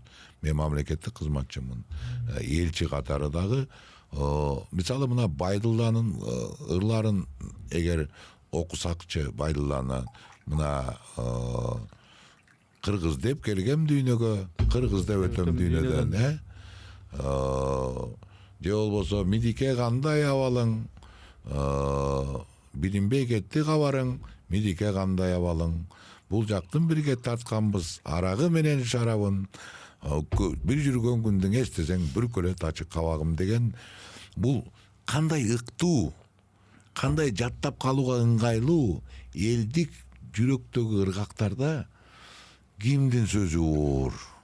Мен неметким келбейт, сындагым келбейт. Аны дагы бир чоң абройлуу чыгармачыл адамдар жазган. Оор ыракта элге, мына мисалы Францияныкы Марсельеза, бул элдик эле эме, обон ыңгайлуу. Обону дагы ыңгайлуу да Марсельеза. Элдик. Мисалы бир кезде баягы неме чыкканда жанагы ала тоо ак калпагын кийген кез мага аябай жагат ушул. Мага да жагат. Аябай жагат да. Сөзү деле, жана сөзү деле аябай ыңгайлуу жаттагангачы. Ону дагы мен Саламат эжени тамашалап баягы айтышты айттым. Мына Саламат эже олтурат. Бир кезде биз кыргыз ачка, эмне кыларыбызды билбей, карананга жетпей, эртеңки күндөн үмүт өзүп, ушундай эле болору деп шайыбыз ооп жатканда эртең менен 6-да Саламат ала тоо дегенде, ой кыргыз тур кайта деп кийимибизди кийинип, ушул ыр бизди көтөрүп жүрдү да. Ушул ыр бизди мындай түртүп жүрдү, биздичи алдыга турабы я, дух берипчи. Анан эми азыр муну биз экөөбүз айтабыз, бирок мыйзам боюнча, башка боюнча муну парламент чечет. Алар референдумга чыгарабыз дейт, башка мыйзамдуу жолу менен өтө турган болсо, биз экөөбүз айтабыз, кала беребиз. Мыйзам ошондой, жолу ошондой. Түшүндүм. Сиз мурда элчи боло элек деле аябай дипломат элеңиз, аябай жоопторуңуз дагы дипломаттын жообу болуп атат. Кезинде сиз төкмөлүк өнөрдү көтөрүп, могу айтыш комунда далай муун чыкты. Салымыңыз бар. Буга муну ачык айтып коюш керек. Азыр эми ошол Францияда элчи болуп туруп деле ошол төкмөлөрдүн акыбалын карап турат болушуңуз керек. Сизге кандай көрүнөт мындай эми төкмө деген баягы токтогул болуш керек болгонго жараша арзымат болбош керек деген маселе бар. Ошол жагынан кандай ушул төкмөлөрдүн дараметине, бүгүнкү абалына канаттанасызбы? Буга мен жанагы эле суроо менен жооп берем да. Мына жүздөгөн журналисттер бар, бирок алар Эрнест Кыяз боло албайт да, менин оюмча да. Эмнеге? Себеп дегенде Эрнест Кыяз ар бир сөзүнүн жоопкерчилигин сезет. Кайсы убакта айта турган суроосун берерин билет. Кайсы кезде пауза кылып, кайсы кезде жылмайып күлүштү билет. Ошон үчүн Эрнест Кыяз да алчы. Ошон үчүн акындарга айталым, ар бир сөздү туура айта алса, юридикалык жактан туура кылып, туура ыңтайын келтире алса, акындык өнөрү бул бүгүнкү ойлоп чыккан өнөр эмес. Бул биздин атабыздан, каныбызга сиңген өнөр. Акындык өнөрдү дайыма эл колдоп алат. Бирок ошо эл колдоп алат деген шаарына мындай айтканда манчыркап, жоопкерчиликти сезбей, кордогонго чейин барса, андан сенин билимсиздигиң, ал сенин даяр эместигиң. Акын илгерки кезекте ким болгон? Илгерки убакта алсак, акын илгерки убакта ал географ болгон. Акын илгерки убакта саясатчы болгон, акын илгерки убакта тарыхчы болгон, акын илгерки убакта билимдүү, илимдин эң жагын мыкты өздөштүргөн, динди мыкты билген адам болгон. Бирок кээ бир учурда азыркы төңкмөлөрдө мындай ритм деп коебуз го, рифма деп коебуз го, ошону айткандын өзүнө эле акындык деп ойлоп алган адамдар кездешет да. Бирок айтыш фонду өзүнүн жумушун аткара берет бул тарапта, ошол багытта, мен айткан багытта айтыш фонду иштеп атат. Айтыш фонду мына жакында эле айтыш өткөздү, мүмкүн байкадыңызбы, жакшы айтыш өттү. Мен ошол жерде 4-5 акынга ыраазы болдум айтышканына. Ыраазы болдум, муну чын айтайын да. Өстүрүп буну кармап кете бериш керек. Ана эми жанагы чыр немелер бул калыстыктын жоктугу. Мен мындай сөздү айтам сизге. Саясатта калыссыздык кездешет. Жана боло берген 7000 жыл саясат менен алектенген адамзатында дайыма калыстык боло берген.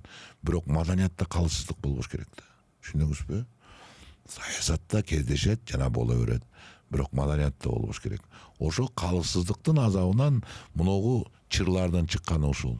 Түшүнүп атасызбы? Калыссыздык жоктугунан. Түшүнүктүү. Мынау манасчыларга дагы буга чейин көңүл буруп келгенсиз. Азыр деле манас десе, төкмө десе, мындай көөдөнүңүз толуп, мындай бир башкача болуп кеткен бир чыгармачыл инсансыз бар. Элчи болосузбу, болбойсузбу? Ушул манасчылардын акыбалына да көз салып турсаңыз керек. Жакында эле төпөштөшүп кетишти, бири-бирин сабашып дегенде. Бул ушул манасчылардагы плюрализм деп эле кабыл алыш керекпи? Демократия деп эле. Бул нормабы? Эми бул жанагы мен сөзүмдү эстеп атасыз да, калыссыздык дегенчи. Бул мындай болду да. Ошол манаста топ болуп бөлүнгөн учур бар да. Адагы калыссыздыктан бөлүнүп кеткен. Анан бул төпөштөшүү чынында боло берет маданияттын. Биз эмоционалдуу кишилербиз да. Кинодо деле, ошол тартуу учурунда же театрда деле боло берет. Бирок бул эмнеге чыгып кетти көрүнүп? Анткени дагы бир топ бар. Ал топтун башчысы Москвада отурат, эгер билбесеңиз мен сизге айтып коем. Бул топко аябагандай жакты бул учур.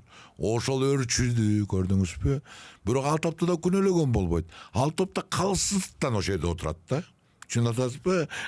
Ошо калыссыздыкты өлчөп, ошону туура кылган маданияттагы бизде мындай акчага берилип, эгер акча берилип атса, муну мен эле башкарайын, мен эле чечейин, ал топто болсо жамандайын дегенден мүмкүн отурат ошол жерде. Анын да ичи мүмкүн ыза болуп калган. Түшүнүп атасызбы? Ал дагы мына пайдаланды бул нерсени. Түбү калыссыздык. Түшүнүп атасызбы?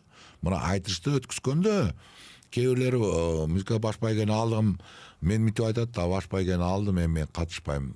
Мен эмнеге катышым керек, жанагы тандоочу турга.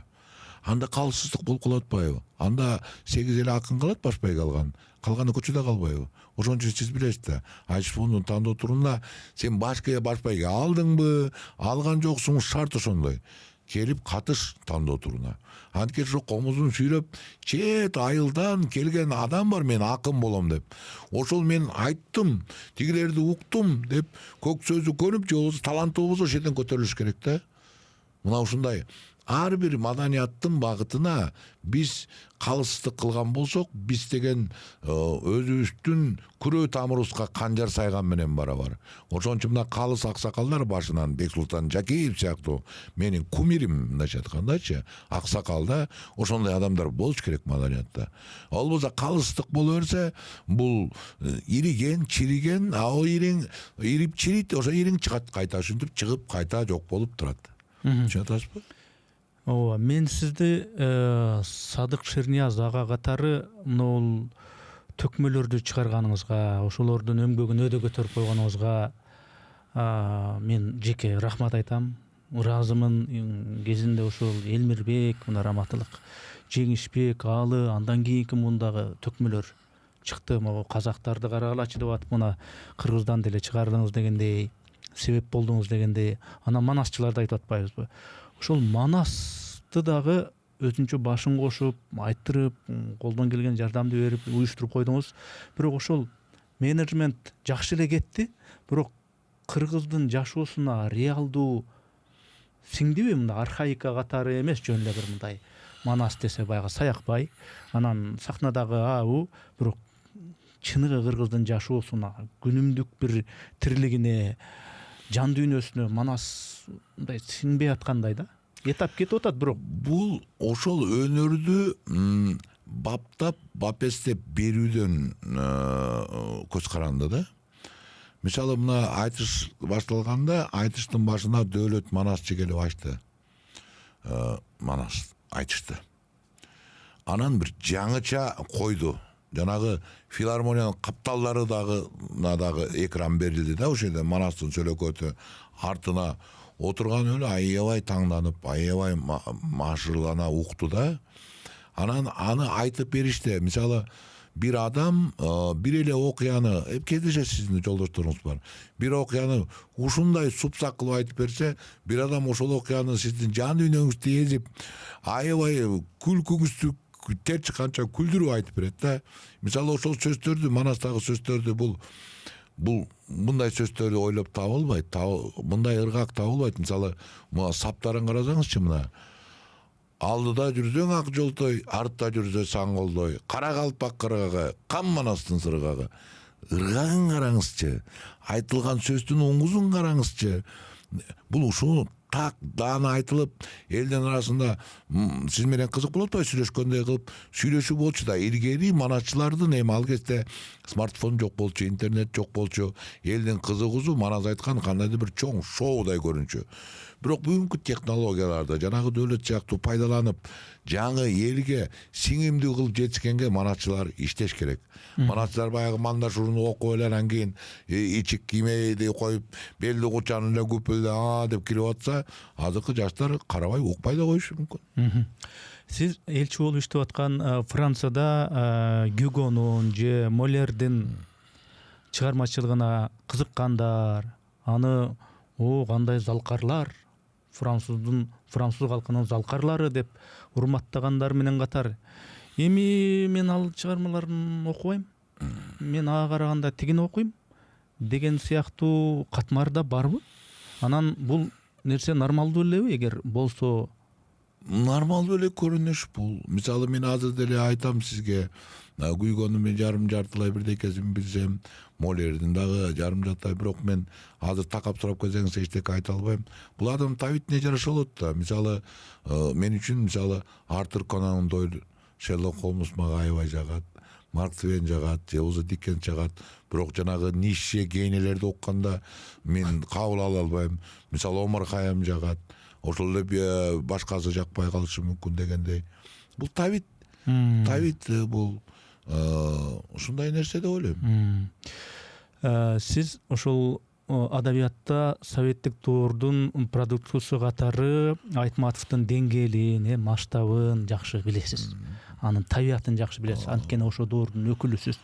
Анан Садыр Жапаровдун бийликке келишине кайсыдыр бир тырмакчабы, жандан чоңураакпы келишине салымы бар. Мына ал Сыймык Жапыкеев жакында эле мага подкастка келип, мен деген Омар Хаямды окугамын, Газалини окугамын, Румини окугамын. Анан ошол чыгармаларды окугандан кийин мындай Айтматовду мен окусам, негедир анын чыгармалары мындай мага шык бербей, өзүнүн термини менен айтканда хидаят бербей. Анын чыгармаларынын деңгээлери 5 тыйындай эле деп эмоционалдык өзүнүн жеке пикирин айтып салды да. Мен Чыңгыз Айтматовдун чыгармаларынын бүт баарын аудиолоштуруп койгом. Мен аны сыйлам, мага жагат. Мага мисалы үчүн жанагы Акбара менен Ташчайнар жөн эле эки карышкырдын жарышы, адам менен күрөшүү, аны муну бир болбогон нерсе эмес, мага өзүнчө бир философия. Кимдир бирөөгө ал андай эмес экен. Мисалы Жапыкеевге. Анан аны айткандан мен кошула албайм да. Ошол негизи эле сурайын дегеним, ошол байыркы кылымдардагы жазуучулардын, жазмакерлердин деңгээли менен андан кийинки мына жаңы замандын 20-21 кылымдагы жазуучулардын деңгээлинде айырма болушу мүмкүнбү? Жана бирөө ылдый, бирөө бийик, тиги жазалганды бул жаза албайт, бул мындай нормалдуу эле кабыл алыш керекпи? Нормалдуу кабыл алыш керек. Бул жерде бирок дагы бир нерсе жатпайбы? Кошумча. Эгерде сыймык бир катардагы бир жаңы баштап келаткан жумушун бир жаш бала болсо, аны ошентип кабыл алып коймоңуз, эми жаш бала айта берет. Бирок сыймык ушул мамлекеттин эң жогорку чинин алган, мамлекеттик ишмер катары таанылган адам болгондуктан ал мамлекеттик ойду дагы унутпаш керек да. Мамлекетчил адам мамлекеттик ойду унутпаш керек. А биздин мамлекетибизде Чыңгыз Айтматовдун аты Манас сыяктуу эле кандайдыр бир бийик аттардын арасында кошулган инсан. Аны мамлекетчил адам унутпаш керек. Сүйлөп атканда андай тон менен, андай берүү менен, бир орусча подача деп коебуз да, андай ыкма менен айтылбаш керек эле. Ооба эгерде жакпаса, ооба мен кабыл ала бербейм. Мен айтып атам, мына күйгөнү да мен кабыл ала бербейм деген сыяктуу кылыпчы.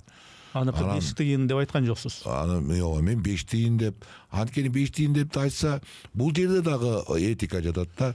Менин оюмча 5 тыйын деш керек десе дагы бул жарым күнөө да мындайча айтканда. Бирок бүткүл кыргыздардын атынан жанантип жыйынтык чыгаргансып 5 тыйын деп койгон нерсе осол көрүндү элге. Жана мен элдин оюна толук кошулам. Бул өтө осол, бул туура эмес көрүнүш. Биздин чоң кызматтагы генерал наамы бар адамдын минтип айтышы, мүмкүн ал бир хайп издегендир, кандайдыр бир өзүнүн ошондой ыкма менен ал жетишкендиктерине мен мындай ыкманы колдоно албайм. Болбойт деп ойлойм. Ал эми Чыңгыз Абай Айтматовдун аты албетте ал бирөөнүн минтип айтканына керек болсо колдоосуна да муктаж эмес.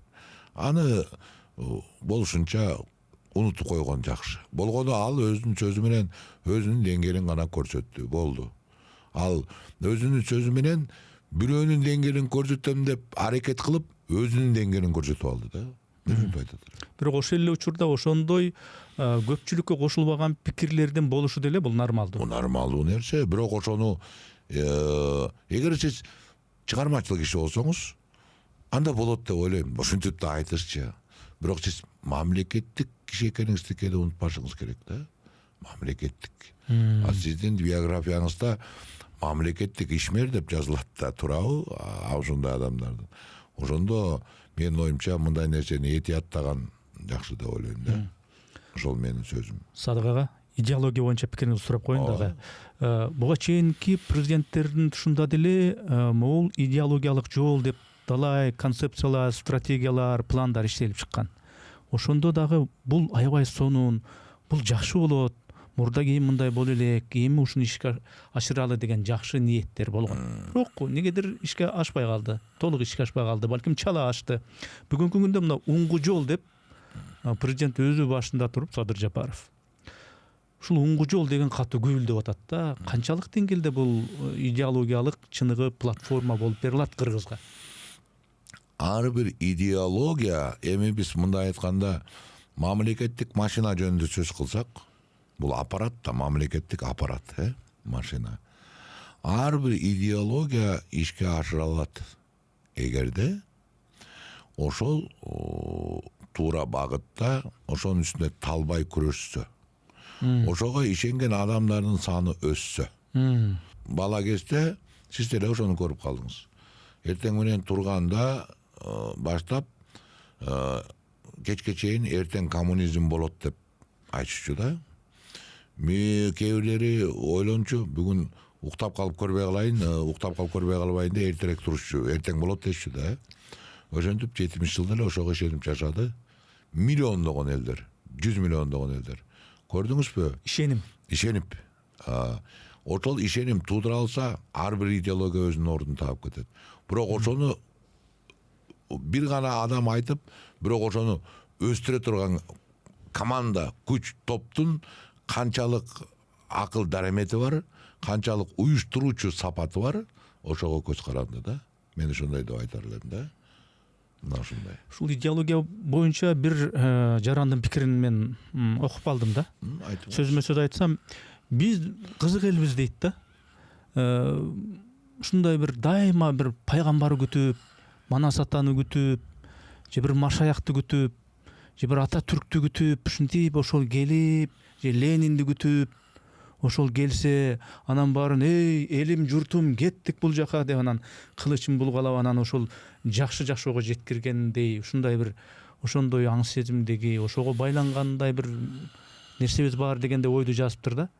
Анан бирок өзүнүн үйүнүн коросунун астындагы чөптөр өсүп калса, ал Машаяктын деле кереги жок, Манас атанын деле кереги жок, же болбосо Ататүрктүн деле кереги жок, өзү эле ыңгайлаштырып, жана сиз айткандай үй салуу маселесинде деле ошондой бир бирөөлөрдү күткөндөй бир ушундай бир мистика күткөндөй элбизби? Сиздин баамыңыз кандай ошого карата? Бул бизде гана эмес да. Жанагы диндердин жаралышы деле карабайсызбы? Бул бизде гана болсо бир жонго себеп дегенде бул физиологиялык маселе да. Мына азыр карасаңыз, бул жерде бир президенттин ишенимине деп, президент айткан деп, бүткүл кыргыз эли байланып, айланып отурса, андан чоң маселелерде айырда чоң айланып жер азыр күндө айланып кетип баратат. Жер. Ай биздин орбитабыздан чыга албай, жердин орбитасында миллиондогон жылдардан бери айланып жүрөт да. Физиологиялык айланууну бул биз ойлоп тапкан эмеспиз. Бул ушул жаратылыштан бизге түшкөн кичине нерсе чоң нерсенин тегерегинде айланат, түшүндүңүзбү? Ол ошол физиологиялык нерсе биздин психологиялык, философикага катмарланганда ошого келип түшкөн да. Ушундай маселе бул. Түшүндүңүзбү? Айлануу дайыма болот.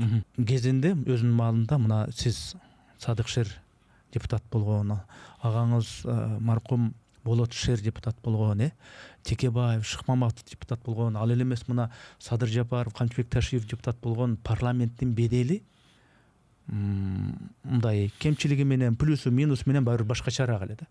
Бүгүнкү күндөгү парламенттин беделине көз карашыңыз кандай? Анын потенциалына эмне жөнүндө сөз болуп атат, билип атасыз да? Биз ар ким өзүнчө билип атат, билбейм, сен эмнени билип атасың, мен билгенимди айтайын. Биз өсүү жолундабыз. Мындайча алганда, өсүү жолун биз 100 жылда эле, башка мамлекеттер 1000 жылда ойлонсо, биз эми 50 жылдыкты ойлонуп коелучу. 50 жылда биз канча алмашылды система, канча ирет жаңы.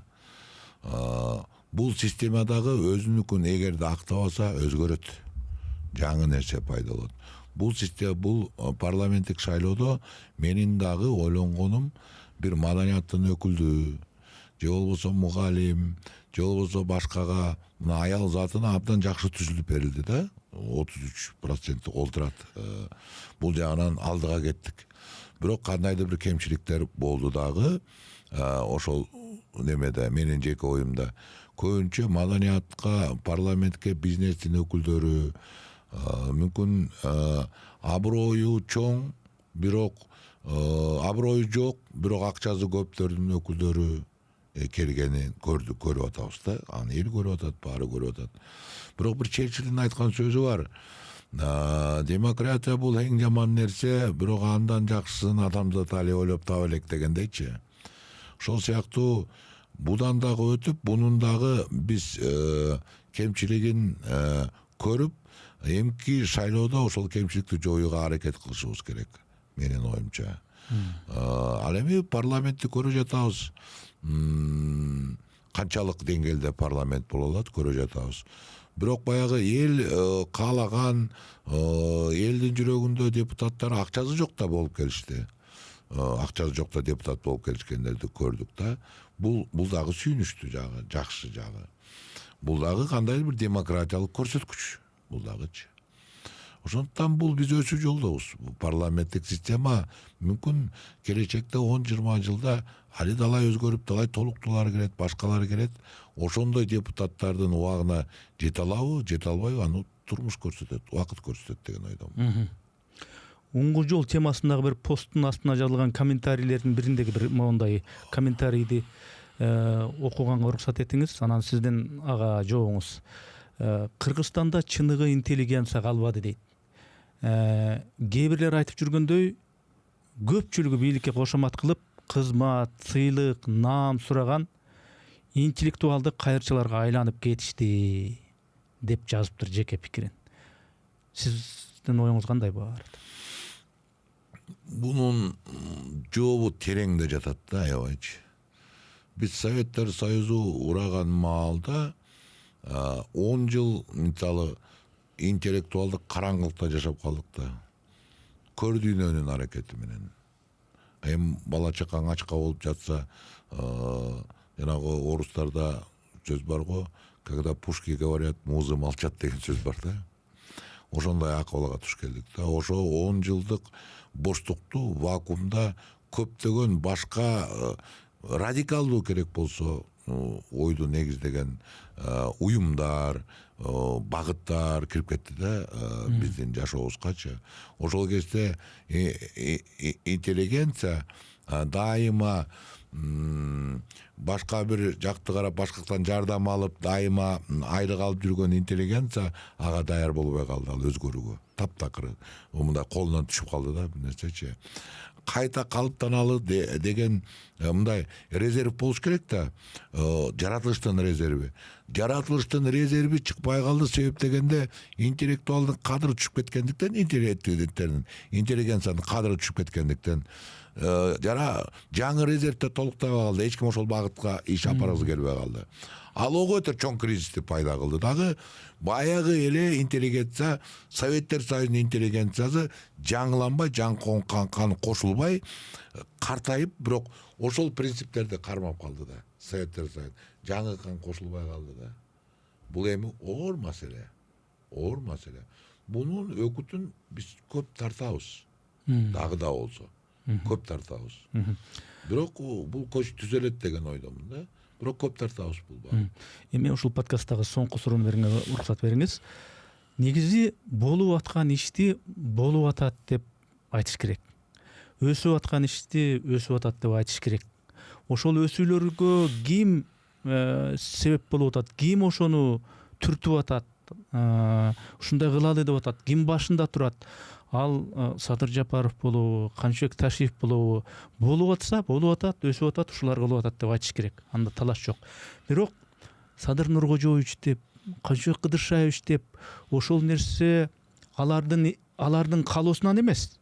Бирок ушул тенденция баягындай ашыкча эле шөкөттөп, ашыкча эле кооздоп ушул нерсе жагалданып атып, анан баягы Ким Чен Ындын деңгээлиндеги тоталитаризм, авторитаризм болбосо дагы андан берирээк бир ушундай бир баягы культ личности деп коет го. Жеке адамдарга сыйынуу. Ошого жетүү кооптуулугу жокпу? Ушундан чочулаш керекпи? Эгерде биринчиден мен да көрүп жүрөм, мамлекеттик деңгээлдеги мамлекеттик кызматкерлер ашыкча айтып, ашыкча сүйлөгөн учурлар кездешет да. Мен муну мамлекеттик кызматтын этикасын бузуу деп эсептейм. Эгерде бир жакшы нерсе болсо, аны эл айтыш керек. Биринчи кезекте көпчүлүк айтыш керек. Көпчүлүк менин оюмча айтып жатат жакшы нерселерин. Бирок адам деген кургур жаман жагын көбүрөөк угат экен. Билесизби, мисалы мен Курманжан тартканда эгерде эсептеп келсек, 1%дан аз төмөн адам жаман сөздөрүн айтты да. Бирок ошол 1%дан аз жаман сөз жарым кишилер айткандай, жарымыза элдер кубанып чыгып атат демеден. Бирок тигилер кулак калат экен да. Жаман жакчы. Ошондой психологиялык аспект бар да. Менин оюмча эл көпчүлүк эл жакшы жагын айтып атат деп мен айтам. Мен ошентип ойлойм да. Эми жаман жакты айтпаган болбойт. Анда таптакыр эле бир полярдуу болуп калат. Ал айтылат. Бирок жакшы жагы айтылганы көп деп ойлойм. Мен да эл арасында жүрөм да. Туугандардын арасында жүрөм. Батага барып атам. Мына бир эле нерсени сурайын. Налог боюнча сурадым. Буну ушу жанагы Алмамбет досум аябай айтып жүрүп, анан кирип ушу кабыл алганына кубандым мен. Канча төлөйсүң десем, доходдон 2%, единый налог деген бар экен. Анан кандай болуп эсептеп көрсө, мен айттым, айсы жыргал го силердики. Биринчи ал киши мындай арызданып аткан магачы. Жыргал го дедим, Францияда 40%га жетип калышы мүмкүн баарын кошуп отуруп келсе. 2% төлөп анан эчтеке төлөбөй турбайсың, эчтеке төлөбөйсүз башка. Бул деген жакында көрөсүз, Кыргызстанга абдан көп инвестиция тартылуунун булагы бул. Анткени бир да мамлекет мынчалык салыкта мынчалык жеңилдетүү жок. Керек болсо биз даңаза кылган Араб Эмиратында дагы 4% төлөчү бир кезде, азыр башкача болуп калса. Эми жакшы жагында көрө билиш керек, жаман жагында айтыш керек. Биз деген бийликте, мен дагы ошол өкмөттө болуп отурам. Жаман жагын айткыла, болушунча жооп беребиз. Чычалабай жооп бергенди үйрөнүш керек ооба. Анткени мамлекет, бийлик бул баары бир элдин кулу экенин сезиш керек дайыма. Жүрөгүнө түйүп жүрүш керек аны. Ал эми культ личности десеңиз, мен терең ишенем. Ким болбосун кыргыз эли ага жол бербейт. Ушуну ишенип коебуз мага. Баатыр кыргыз эли, эркиндикти сүйгөн кыргыз эли, эркиндик деп не болсо намаз үчүн баягы найзанын учунда кылычтын мизинде болгон кыргыз эли ага жол бербейт. Андай нерсенин баары кейиштүү болуп аяктаган кыргыз эли жол бербейт ага. Ошондой ишеним менен, ошондой демилге менен, ошол дем менен биз ынтымакта болушту көздөп алдыга басышыбыз керек да. Ынтымакты биринчи орунга коюп, бирок сын болуш керек. Мен буга толук кошулам. Анда мен суроолорумду берип бүттүм. Негизи ушул Садык Шерди чыгармачылыгын, анын инсандыгын, анын элчилигин, анын саясатта жүргөнүн ушунча убакытта ачып бериш, ушунча суроолор менен ачып бере коюш, төгүлтүш кыйын. Физикалык түрдө дагы мүмкүн эмес бул нерсе. Бирок берген суроолорума мен канааттандым. Анча-мынча суроолорго негизи мен суроо бергенде, кайра өзүңө суроо берген бул мадумаров эле ошентет деп ойлочу элем, бирок сиз дагы ошентет экенсиз. Суроолорду кайра мага бердиңиз, кайра мен. Биздики бауырлашуу болсун да. Сиз дагы ошондо биздики ачылат да. А то жанагы бир тараптуу болуп эле анан мындай болгондо ал бул кысмак, мындайча айтканда. Бул мени кысмак деп эсептейм да. Мен дагы эмне үчүн кысмакка кабылышым керек да. Биз мындай тең сүйлөшөлү деген ойдойм. Ошол нерсени мен ошонун өкүт катары ушундай болуп калды да деп эмес, ошондой кызыктуу, жандуу болду деген маанайда айтып атам да.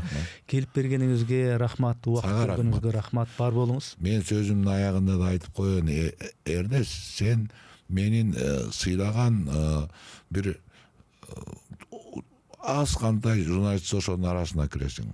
Анан албетте жана сөзүмдө сен дагы журналисттик ыкмага салып, журналисттик ыкмага салсаң, менде да ыкмалар бар да. Тура саясатчынын ыкмасы, айтышкердин ыкмасы, кинематографисттин ыкмасы. Эгер мен ошол ыкмаларымдагы сага бир одонорок көрүнүп койсо, кечирим сурайм. Мен деле туура түшүнүңүз. Мен тартиптүү, деликаттуу, элчимин деп эле тартиптүү сүйлөп, тартиптүү кетип калган Садык Шерди эмес, баягы Садык Шерди. Мен болушунча менин кызматтын абалындагы жетер-жегине жетип, мынайча кылдын учуна чейин алып барып суроого жооп бердим. Андан ашуу ал мен өзүмдүн мамлекет мага тапшырып берген вазифаны сыйлоо болуп саналып коюшу мүмкүн. Эгер мен мамлекетти сыйлабасам, анда мен барып кызматты тапшырып бошонуп келип, анан сен менен сүйлөшүшүм керек да. Ошол эле учурда сизге кээ мындай карама каршы, кээде болсо мына балким кыйдыдай көрүнгөн суроолордун берилгенин дагы туура түшүнөсүз деп ойлойм. Анткени андай суроолорду ал сенин кесибиң. Ооба, бул журналисттин кесиби. Ооба, мен толук түшүнөм. Кээде өлмүш болуп, кээде кемпай болуп, кээде байкуш болуп ролду аткарып суроо бериш керек дегендей. Рахмат, бар болуңуз. Рахмат, бар бол.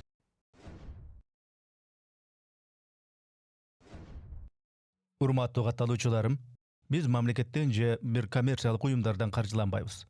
Мээнетибизди каржылай колдонуу каалоочулар үчүн эсеп капчыктарды, номерлерди жазып койдук. Урматтуу достор, катталганыңыз, бөлүшкөнүңүз, жакса жакты деп басканыңыз биз үчүн маанилүү.